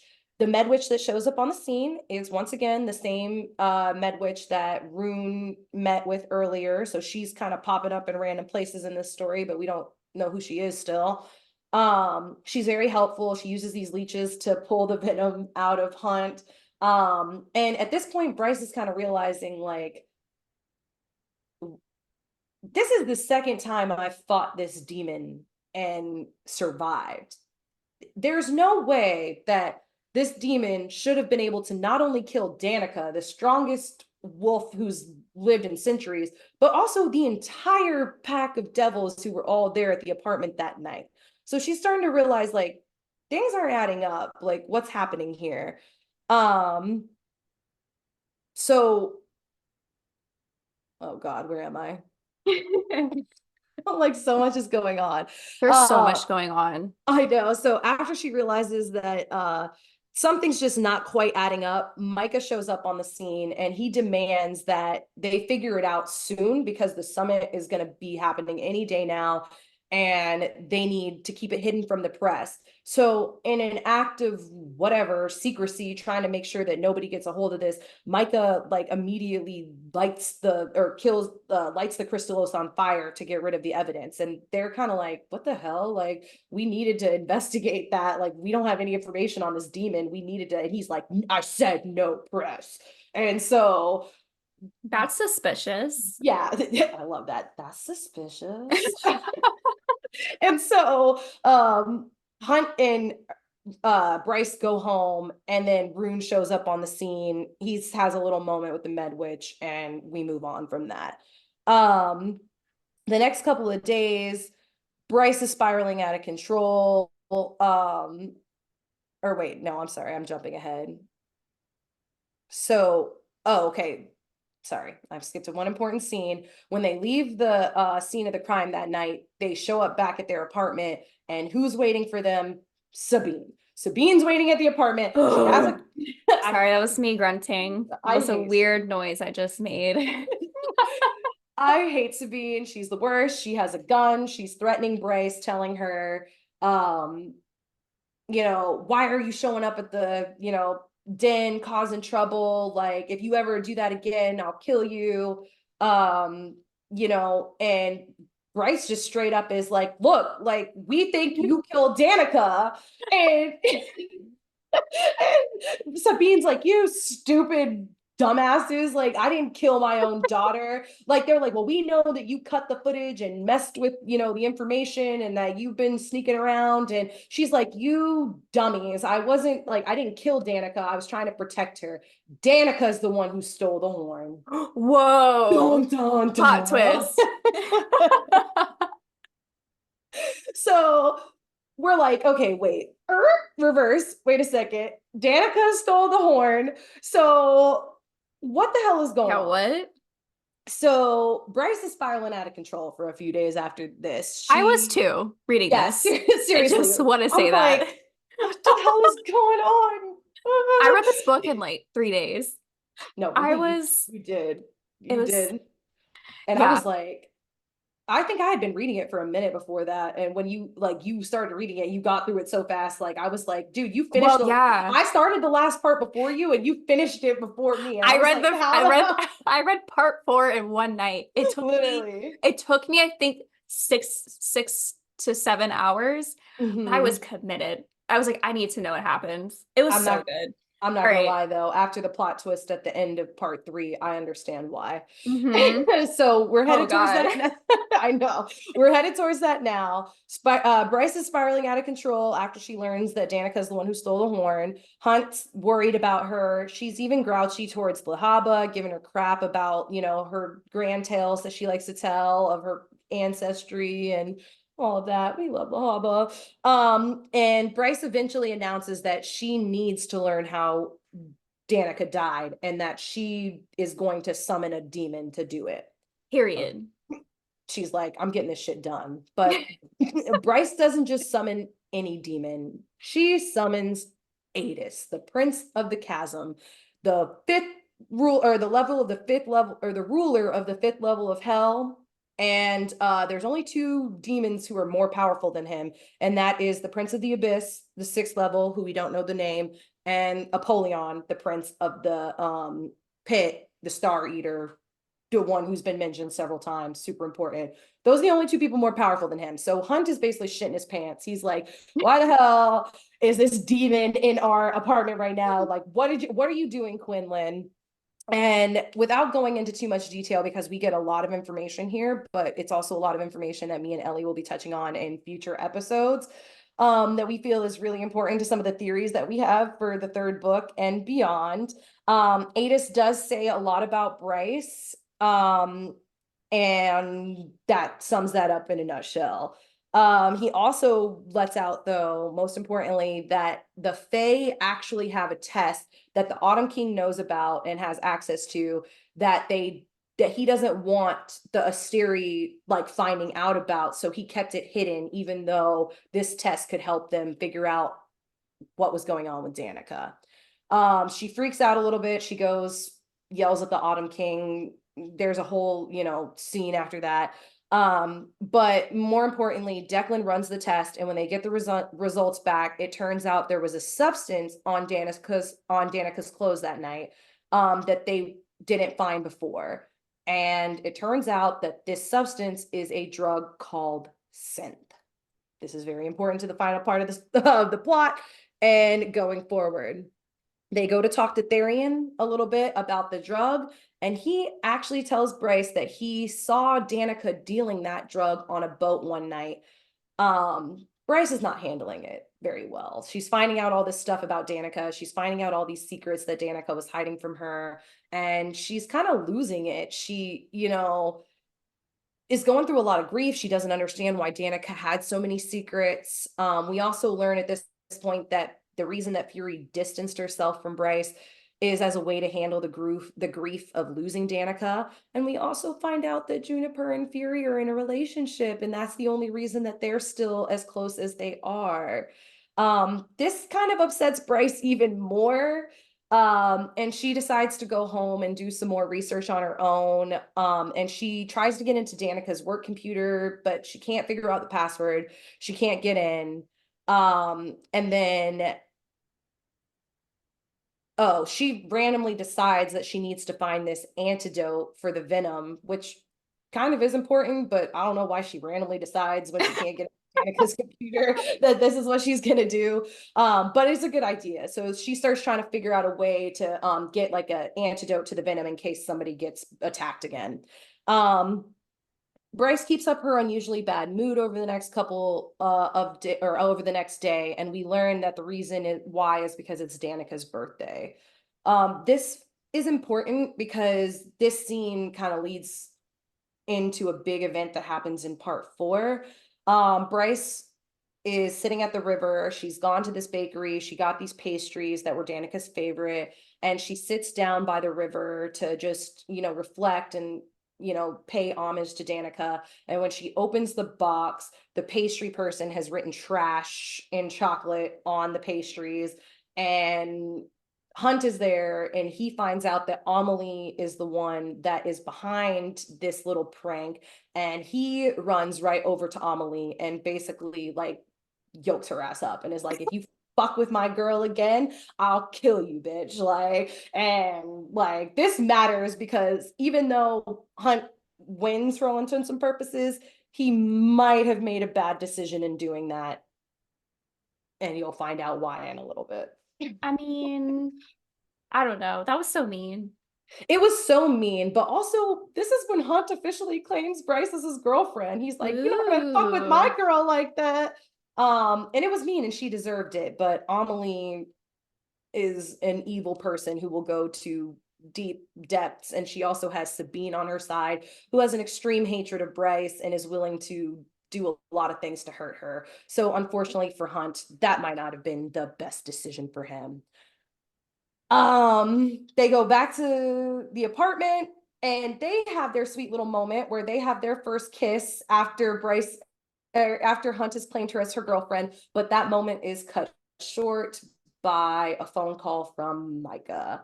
Micah has asked Hunt to bring Bryce to the headquarters, and when they get there, who's waiting for them? Sabine with Amelie, and Sabine has run to Micah and told him what Hunt did to Amelie, and she demands retribution. She wants the punishment to be severe, and she wants it to be done right then and there. So as punishment, Micah rips Hunt's wings off of his back. Traumatizing. I can't. What is wrong with Sabine? Literally, she's fucking crazy. Like, I don't even like, I don't know. She's a terrible, terrible fucking person. I can't. Like, she was horrible to her own daughter. She's horrible to everybody. She's a jealous, hateful bitch, and I cannot stand her. So Bryce is distraught after Hunt gets his wings ripped off. Obviously, I was distraught too, and I wasn't even there. I was so there. She takes him. I was there, guys. I was there in my mind. I saw the whole thing, and it was not fucking cool. She also, so she takes Bryce Hunt home. She's caring for him. I don't even know. While caring for him, she decides like, hey, you know what? I'm going to try to get into Danica's computer one more time. And she's able to guess the password. Can you guess what the password is, Ellie? I actually don't remember. I'll give you one guess. Through love, all is possible. So she figures out that the password is through love, all is possible. Also, the tattoo that Bryce has tattooed on her back. I didn't really touch on that too much. I don't think does she have it tattooed on her back? Yeah, Or is it remember just it's in the I'm old sorry. like I'm getting the back tattoo mixed up with someone else. yeah. Okay. So yes, sorry. when I didn't touch on it, but there was a time after there like was a little incident and they went out and got tattoos and Danica looked up the old Fey language for through love all is possible and had Bryce get that tattooed on her back. That matters later. Didn't touch on it too much, but it does come back into play later. So once they're able to get into Danica's computer, they Bryce also finds a flash drive in the leather jacket that Danica, gave her, well, not even gave her, but that belonged to Danica, the same jacket that has through love, all is possible on the back. She finds this flash drive in the pocket. And when they sit down to watch the video of the flash drive, they see some crazy shit. The video is shocking and displays a human woman being given the drug scent. And within seconds of receiving the drug, she kills every single person in the room, the doctors, the warriors, every person. She rips them to shreds in the same way that all these bodies we've been finding have been torn apart. And then she turns on herself and rips herself apart in the same way. They now know that synth is definitely playing the part in the murders, obviously, if that's how every single person has been killed. And somehow from this point, Bryce and Hunt I don't remember exactly how they got here, but they end up having a little sexy moment and they have to cut it short because Hunt's bleeding out of his fucking back because his wings have been ripped off. So the Medwitch shows up and is like, hey y'all, no sex. He's got to heal first. And He only has like a gaping wound in his back. It's totally literally, cool. He's had 2 wings ripped off his back. He's just bleeding out. This is a great time. And she's like, you know what? I really like you. She's like, well, you want to get a little, she pops on him and puts him on his back and he's immediately, wounded, but whatever. Anyway, so Medwitch shows up, heals him, tells them they can't have sex. And then Hunt lays down to get some rest. And as soon as Hunt goes to bed, Bryce gets a phone call from Therian telling her that there is a drug deal going down on the river. Oh gosh. And that she needs to get her ass over there to investigate. So Bryce doesn't want to wake Hunt up. She goes on her own. The deal when she gets there is going down between the Viper Queen and someone in a hood that she can't really see. So Bryce sneaks up closer. Not for anyone who's listening, Lauren just like, I don't even know. She just kind of like did a weird, she got really close to the camera. It was funny. You should watch our YouTube channel. Yeah, okay. Literally watch the video. But anyway, she sneaks up real close up on the ducks. And who the fuck does she see underneath that hood? Hunt motherfucking Athalar. What the hell is going on? Y'all, I say y'all a lot when I'm nervous, but man, when I read this, I literally felt like my boyfriend just betrayed me. Like I really was hurt by this. I was like, this man has a lot explaining to do. What the hell is going on? What is going on? Hunt, you're asleep in the room. I left you there. You were wounded. And what are you doing on the docks making a drug deal? Anyways, okay. So, what a vibe. Bringing it back down. At this point, we learn that Hunt is in fact still a rebel. He has known about the synth for a little while, and they were trying to get the drug for themselves to make themselves more powerful because they felt like if they took the drug, they would be powerful enough to overthrow the Asteri. So Hunt is still a rebel. He did try to call off the meeting because Hunt just is like realizing like, he has this beautiful life with Bryce and he doesn't want to fuck it up, but it's too late because Justinian and Victoria don't want to hear it and they still want the meeting to go down. So, and another plot twist, because we haven't been through enough in the last couple chapters, we find out that the Viper Queen is a fucking bitch all along and she knew that this was going to be down and it's a sting operation and Mike is there. Mike is there to catch these motherfuckers in the act and it's bad. It's bad. It's bad. They get Everything sucks right now. This is a terrible part of the book. I mean, it's a great part of the book, but It's good. Terrible, like what's happening to the characters. As punishment for this whole like rebellion thing, Justinian gets crucified and hung in the lobby of the Comitium for everyone to see. So he's up there, he's just bleeding out slowly, dying slowly. Victoria, remember, she's a wraith, so she's in a body that like her soul is kind of moved around as she's been in this body for quite a long time because she loved it so much. Micah plucks her ass right out of that body, puts her in a box and throws that box into the bottom of the goddamn ocean, okay? This girl is just in a box, trapped here. Nobody's gonna find her. She's stuck. She has no body. It's fucking terrible. I'm only laughing the way you described. Anyway, yeah, she's just in the middle of the ocean. It's totally normal. It's over for her. She's done. We don't see her again. Anyway, Justinian's bleeding out up there. I hope we do. I hope we see her again. Man. I hope someone saves her, because what the fuck? Actually, you know what? That's a good point. I'm being dramatic, but she might very well get scooped up off the bottom of that ocean and put in another body. But the body that she I have loved, a theory. It's gone. I gotta write down a theory really quick. Yeah, because I remember a little something about a trench in the next book. So anyways, okay. So, back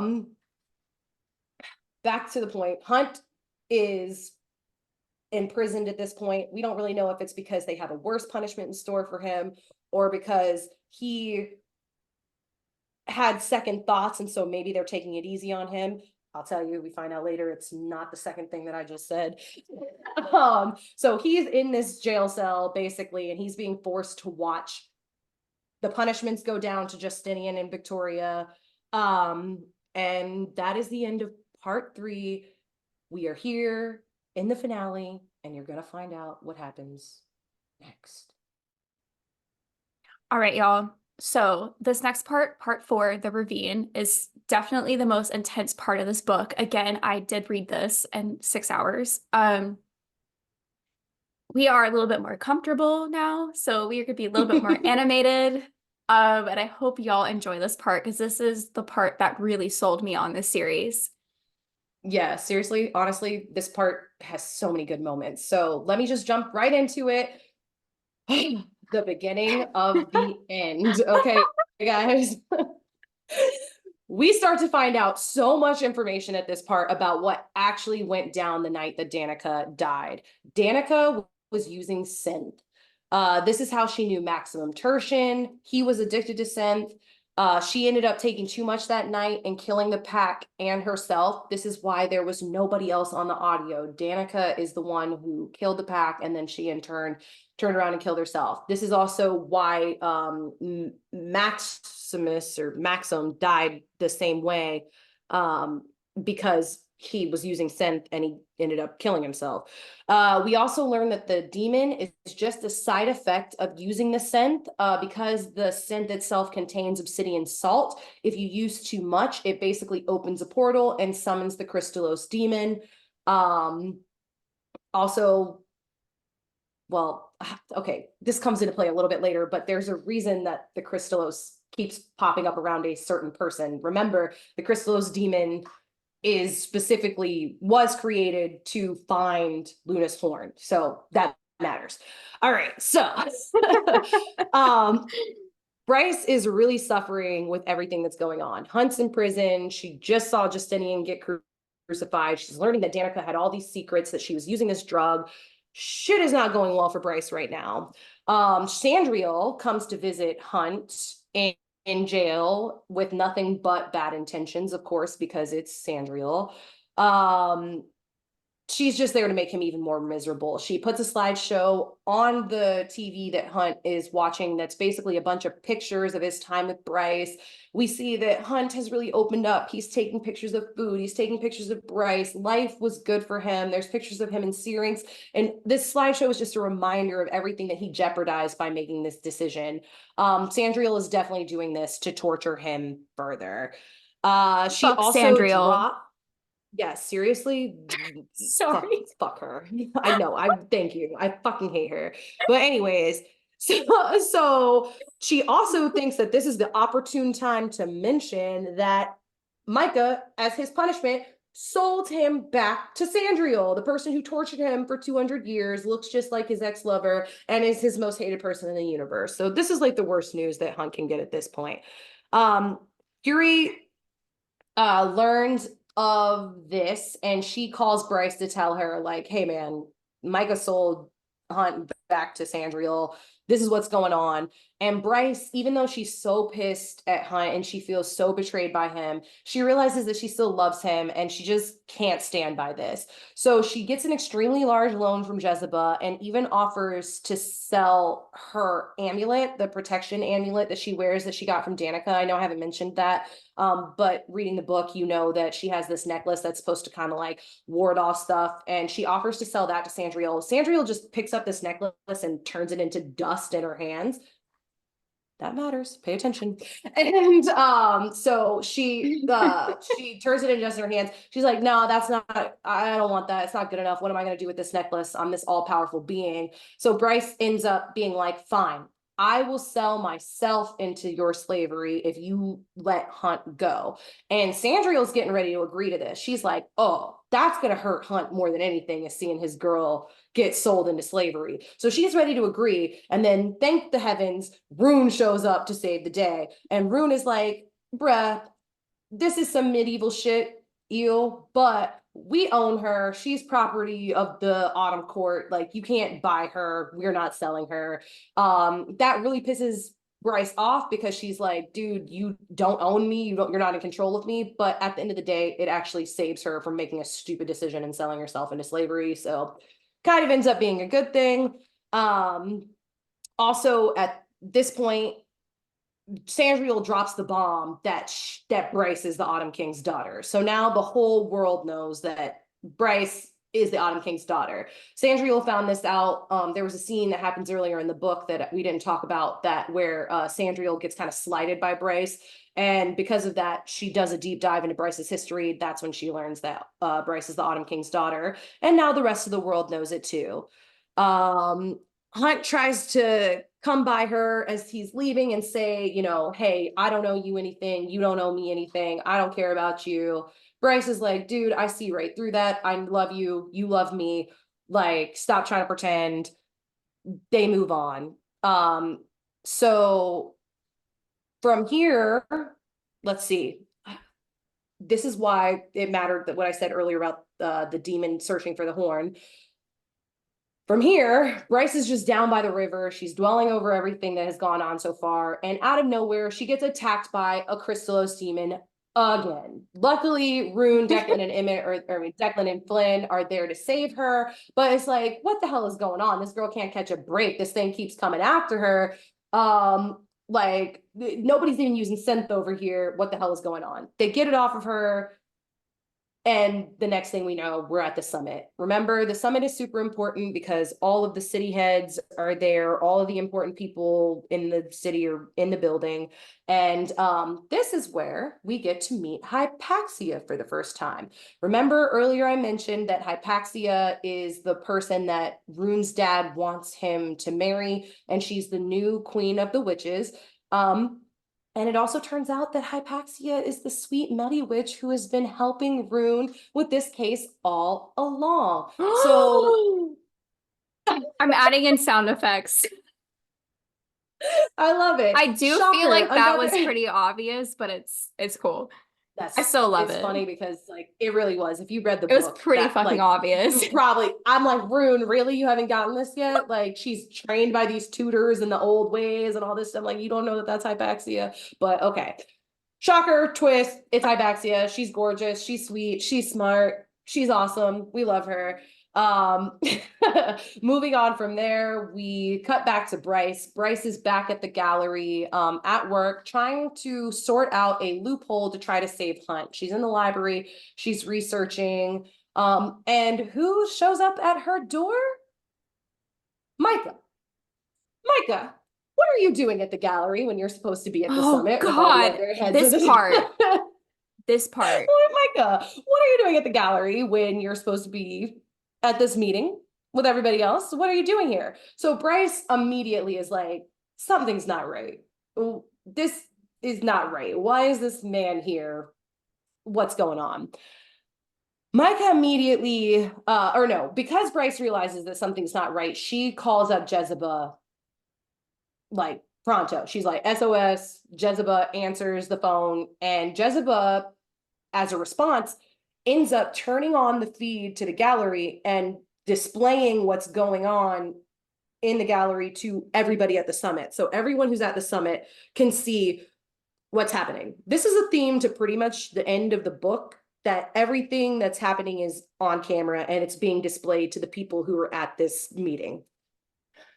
Micah starts to question Bryce, or he's asking her, you know, if she realizes that she's standing, where is Bryce standing? She's standing on the Great Library of Parthos.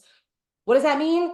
It means that the library beneath Jezebel's gallery this whole time has been the Great Library of Parthos, and all those books that Lahaba and Syrinx were there to protect were the books that are banned and not okay, and the Asteri are like, you know, looking for. They're all right there.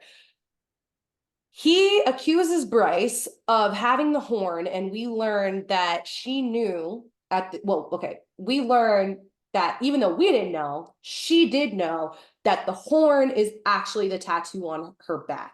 Remember when Sandriel turned the necklace into powder? Bryce at that point realized that Danica was able to turn the horn into powder that she had turned into ink and got inked onto Bryce's back. Now, why did Danica do this? Because Danica, Bryce's best friend, knew that Bryce was the true heir to the Starborn power and that she would be able to control the horn using her ability, even though the rest of the world didn't know. Okay, the plot thickens. We get a huge info dump here about how Micah was really the one behind everything. He injected Danica with synth, causing her to rage out and kill the pack and herself.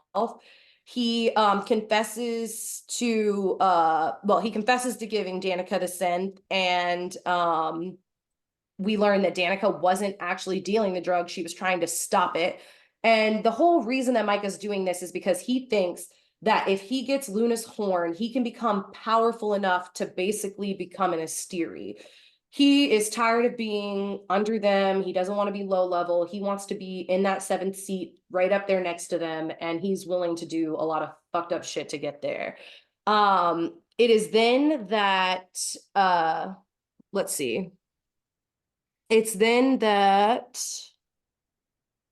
okay, this is what happens. Sorry. I was gonna say side note, like a little bit of a side note, fuck Micah. Anyway. No, yeah, seriously. Fuck him. Oh, this whole time, like, I'm over here thinking Sabine is the worst. No. Me too. Micah. I really thought it was Sabine. I did too. I really, really did. And no, it was fucking Micah all along. He's such a, he was trying to date Bryce. He was doing all this fucked up shit. Ew. He is the one who put it into the Autumn King's head to start looking for the horn because he knew that like they had a good chance of finding it, being the Starborn thing. Anyway, so Micah pulls out this needle full of synth, and he's basically like goes with Bryce. He's like, I'm gonna inject you with this, and you're gonna die the same way that everybody else I've been killing has died. So Bryce and him get into this freaking battle, dude. Bryce is going at it. She's freaking like, you remember, she's highly trained. She actually knows what she's doing. So they get into this huge fight. Books are being thrown. Bryce opens this book. It blasts Micah across the library. All this stuff happens. And then Micah's snake ass fucking gets Syrinx and throws him into the tank in Jezebel's library where she keeps this monster called the Knock. And the Knock eats anything that gets in the tank, and Syrinx can't swim. So like, this is a bad situation, y'all. Bryce, being the heroine that she is, immediately jumps into the tank to save Syrinx. She's able to, get in there. She gets Syrinx out, but during the struggle, she gets bitten by the Nox on her leg, and she's like wounded now. She's limping. She's limping out the thing. She's trying to carry Syrinx up the stairs. She's getting up there. She's not gonna make it. Everybody in the summit room is like, let go of the Syrinx. Leave him. Like, it's fine. Bryce is like, I can't leave him. So who comes to save the day? Lahaba. Y'all, this part just rips my fucking heart out, okay? Lahaba is like, Bryce, go. Like, I will save, like, I will protect you. And Bryce is begging with her. She's like, please don't, I bought your freedom. This is where we find out. I know I didn't mention it earlier, but Bryce really is a good human being. She bought Syrinx out of his contract to save him, and that's why he's her pet now. And we find out at this point that she's done the same. Oh, it's like she knew I was Sorry, talking my about. cat knows I'm stressed because I love Lahaba. I know. We find out at this part that Bryce also purchased the freedom for Lahaba, and that Lahaba is free. And Lahaba doesn't say like, oh, change her mind. She says, I know, I looked at the paperwork. I know that you bought my freedom. She says, oh, sorry, I have to read this direct quote. She says, or Bryce begs her not to and tells her that she's free. And Lahaba simply says, then let it be known that my first act of freedom is to sacrifice myself to help my friends. I can't, okay? This part literally had me crying. When I was typing up the notes, I was crying. I am crying. I'm literally getting ready to tear up right now. Lahaba is the MVP. I will never be okay from this moment. If you follow us on social media, you've seen my reel. I can't. I was done at this part. There was so much going on. So from Lahaba making the greatest sacrifice ever and just being an all-around freaking amazing sprite, like just so much respect to her, Bryce is able to get up the stairs, and Lahaba buys her enough time. Lahaba kicks the tank. She breaks it. As soon as she does, Micah gets flooded. He's stuck downstairs. She's killed immediately. Oh my God. She's killed immediately due to the water getting on her. It's fucking sad, but it buys Bryce enough time to get up the stairs and get to Jezebel's office. If you read the book, you know that behind Jezebel's desk, there's this rifle kept in two parts. It's called the Godslayer. The bullet is in the safe. Bryce is able to use that time to load the gun, put it together, and as Micah comes up the stairs, she shoots him in the head, point blank, kills him on sight, like the fucking badass she is. Period. And not only does Bryce take this man out in the fucking most epic way ever, she then proceeds to cut him into pieces, light him on fire, and vacuum him up with the full disrespect that this motherfucker deserved. Bye, Micah. You will not be missed. Yeah, we hate him. Mic drop. Okay, that's all I'm gonna say about that. Bryce is iconic. That was one of my favorite moments in any book ever. I can't. But do we have time to breathe? No. Okay, because even though we just lost our best friend, even though Bryce just took out Micah like a goddamn badass, is this over? No. The city is freaking in chaos, because when Micah was downstairs in the library, somehow he was able to open the gates to the portals, and now demons are flooding into the streets and shit. It's chaos outside, okay? So Bryce runs outside. Where does she go first? Because she's an amazing person. She runs straight to Asphodel Meadows to save the humans who have no defense and no ability to protect themselves. She's out there. She's running. She's saving people. Somehow Declan switches over the feed to to the feet of the streets. So everybody at the summit is still looking at what's going on. Okay. Bryce is out there. She's begging them. She's like, come on, bro. Like, please send the Fae, send the wolves to help. Sabine's like, nah, bro. We're sending the wolves, but they're going to protect their own people. The Autumn King's like, nah, bro. We're sending the Fae, but they're going to protect their own people. The humans are still out here with nobody but Bryce to protect them. So Ethan comes in clutch. Ethan's like, fuck you, Sabine. I'm the second in lead of this pack. I'm gonna take these wolves. We're going over here to where humans are. He goes over to help Bryce. Chaos ensues. Bryce is saving people. She's putting them in the bomb shelters. Ethan comes through. He in a last minute act, like he's trying to pull Bryce into the bomb shelter with him. She realizes that the time is running out, and to save him, she pushes him into the bomb shelter instead of herself. That's great, except for the fact that now Bryce is stuck outside with all these freaking demons, which is whatever. And the people are stuck in the bomb shelter. She's stuck out on the street with nobody to protect her. Okay, this is bad. This is bad for Bryce. Still, being a badass as she is, what does Bryce do? She runs to the portal and reveals to the world, guess what? I am the true last heir to the Starborn Fae. Bryce lights it up, okay? Light it up. Bryce, Bryce lights. I want to say I'm only laughing because you are saying this so well and so into it. I'm sorry. This part of the book is crazy. Bryce gets up I there. love it.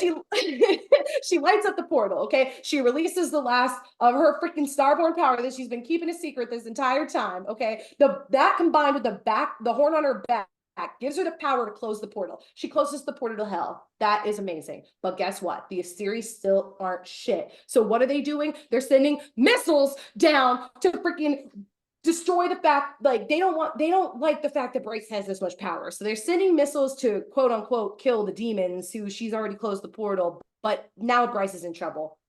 At this point, we're back at the summit, okay? We're at the summit, and the people that are there, they hear Sandriel call to tell the Assyri what's going on. So this is how they know that Bryce has the power of the horn and the Starborn Fae. So not liking that very much. Everybody kind of works together to allow Hypatia to take the opportunity to what? She breaks the freaking curse on Bryce, removes the slave tattoo from his forehead, and Bryce goes in. Bryce immediately goes over to Sandriel, fucking lights her up, okay? Not like Bryce lights her up, like literally lightnings her ass into a fucking stir fry, rips her head off. Bye, Sandriel. You're dead. You're gone. Bye. You ain't coming back.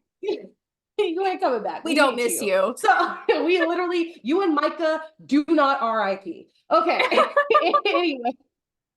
Anyways, Hunt, I don't even know how this is possible, okay? Because they're like 2 hours away at this summit ship. But somehow Hunt flies his ass over to where Bryce is just in the nick of time to save her from getting blown up by this bomb, okay? Hunt takes the attack of the missile, and he's made the drop, so he technically survives, but homeboy is mangled. He's not okay. Bryce is sitting there, she's crying, Hunt is dying, nobody knows what's going on. I don't even know what's going on at this point. Literally, I'm just talking. I don't know what's going on. Bryce decides that she is going to make the drop because maybe her Starborn Fae power will give her the ability to save Hunt. So she runs over to the freaking portal. She's like, anybody who's here, like, put your power into the gate. I really don't remember how this part even like exactly went down, but somehow she proceeds to make the drop. She drops to the bottom of her consciousness. She's thinking that she hits full power, and she's thinking that that's going to be enough first light to like help save Hunt or whatever. But when she gets down there, she realizes who's at the bottom of her consciousness. Danica, loyal until death and beyond. So Danica's there, and she assists Bryce. She's like, look, like, you have to finish making this drop. I'm going to be your anchor. Everybody who's watching on the summit at this point is kind of like, that's not how this works. She's not going to be able to do this. Everybody's kind of worried about her. But Declan is watching her power meter grow, and she hits all the way to the bottom until she becomes just a little bit more powerful than the Autumn King, the most powerful Fae alive at this point. And then after much convincing, because she wanted to give up, Danica convinces her to make the ascension. She starts running up to the top of her consciousness. She's running. Danica's her anchor, and it turns out that she's not going to make it. So at this point, Danica sacrifices her, like, what's left of her soul to basically help Bryce get over that last little bit of hump like hump that she can't get to and throws her up the thing. So now Danica has lost her place in the bone quarter in the afterlife, and it's over for her. It's kind of important to mention that we found out a little bit ago that Bryce also made the same sacrifice for Danica. Sabine casually mentions it, that when Danica died, Bryce was kind of worried that she might not be found worthy to get into the bone quarter. So to ensure that she made it there, Bryce went to the bone quarter and talked to the Under King and sacrificed her place in the afterlife so that Danica would be guaranteed entry. And now Danica has done the same thing for her. The whole pack of devils was there behind Danica. This part is so intense. I highly suggest you going and reading it. There's a lot more than even I covered in this little section. But long story short, Bryce gets up there. She gets to the top of her consciousness. When she gets up there, Hunt is alive, and they're kind of just like, okay, like that was crazy. We've been through a lot, and they're like, we're going home after this. So they head home. The summit ends. Sandriel's dead. Micah's dead. You know, like shit is in chaos in Crescent City right now. Bryce goes home. Things are fine at first, and then she gets a call from the Asteri that basically says, hey, we're gonna let you go. We're gonna let you live, and we're not gonna try to kill you. But the only stipulation is that anybody who was not at the summit cannot find out about this. We don't want anybody knowing what happened. That's our rule. If you break it, we will come find you. If you use your power in any way against us, we will come find you and kill you. And yeah, that's kind of where we're left off at the end of CC. Bryce and Hunt are together. The world is in chaos. They're trying to find a new leader for, Crescent City.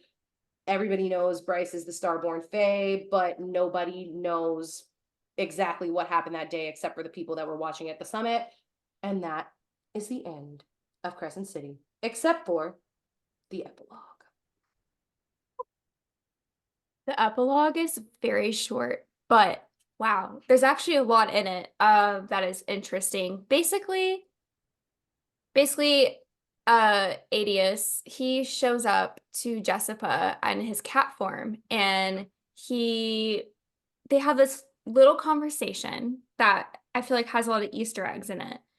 And he basically tells her that Bryce has the power of Queen Thea, which, back to the first part of the episode, she is one of the first people who came through the crossing. And it's also said that he knows who Hunt's father is. We still don't know. We don't know. And I'm like, who is his dad? Who's his dad? Who's his dad? Gosh, this is, oh my gosh. I can't wait to talk about this more. Series video coming soon. Yeah. Yes. And he asks, like, what happens at the library? And Jessica's like, it's already been moved. And then basically she just says, don't fuck us over again. Again. And he also mentions that Jessica knows Hunt's father very well. Ooh, Jessica's got what does this mean? Jezebel's got secrets, bro. Yeah, like, what does that mean? I don't know. Like, yeah, this book. Wasn't it so good? I literally love this shit. Like, this book, I can't. Like, this book literally was like, it's very much tied with ACOTAR, the whole series for me. Like, this book is so long, as you know, and it's very dense, but it's very worth reading multiple times. And I am so excited for the third one. Like, I'm so excited. I'm so excited, y'all. Seriously, you guys, thank you so much for just joining us through this crazy chaos. I know the first part was a lot of info dump, and the last part was a lot of me squealing and screaming because I love it so much. I mean, everyone's probably like that when reading this book. Why, like, this book is so good. And hopefully it really helped you, like, remember what was going on, remember where everybody was, get you set up for the next part. We will be talking about part 2 next week, so stay tuned for that. Or not even part 2, book 2. Yes. And then we have our theories video coming. We're trying so hard not to throw in any spoilers, so that also makes this kind of hard, but we cannot wait to discuss that with you guys.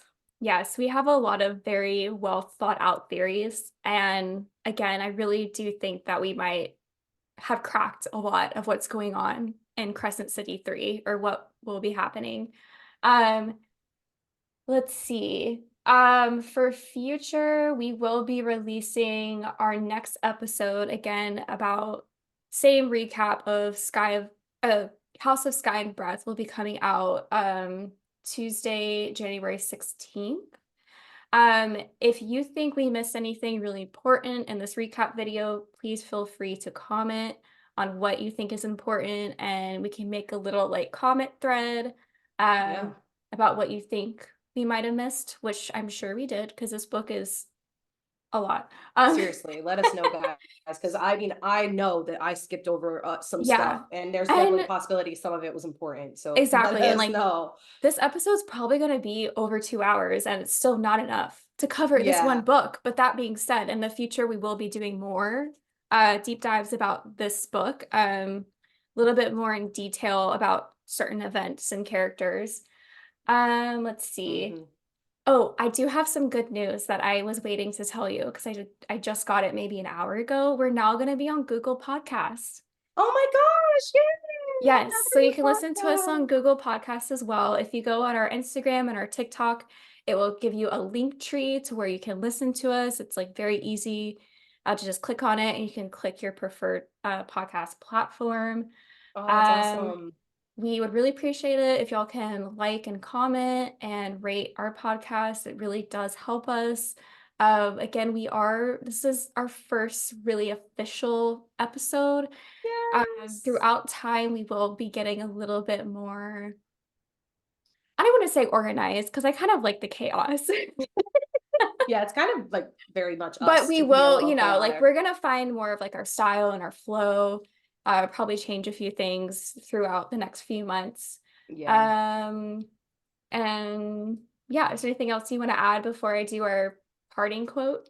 No, just like you said, if you're watching on YouTube, please like, comment, subscribe. If you're watching on any of the podcast apps, please rate and review us. It really does help. We're trying to grow this community. Like, we're so excited to be here. We hope you guys are excited as us. Comment. We will be in the comments responding. Email us your crack theories about what you think could be going Yes. on. We may have maybe have some episode ideas for how fun that could be in the future. And yeah, just enjoy this time before Crescent City 3 comes out. Read and refresh as much as you can. Come back to this episode, listen again and again. Get excited for the next episode because it's going to be just as chaotic and info dumping as this episode was. A lot happens in CC2. So definitely join us for that. And yeah, just like get excited. I don't know if you mentioned that we will possibly be launching a Patreon in the future for bonus episodes and bonus content. So, keep your eyes peeled for that as well. And yeah, send us any ideas that you might have that you think could be fun. Like, we want this to be a community where you guys have input and we're here to take that in. So yeah. Yeah, well, thank y'all so much. And with that, we will leave you with the famous quote from this book: through Oh, love, all is possible. That made me almost seriously. cry saying that. I know. It means so much after this episode. Like, It does. it really does. Oh, So I really love Danica. me too. I know And she kept a lot from Bryce, but she had her reasons, she and definitely did. yeah. Anyway, Yeah. we will see y'all on our next episode. All right. Bye. Bye, guys.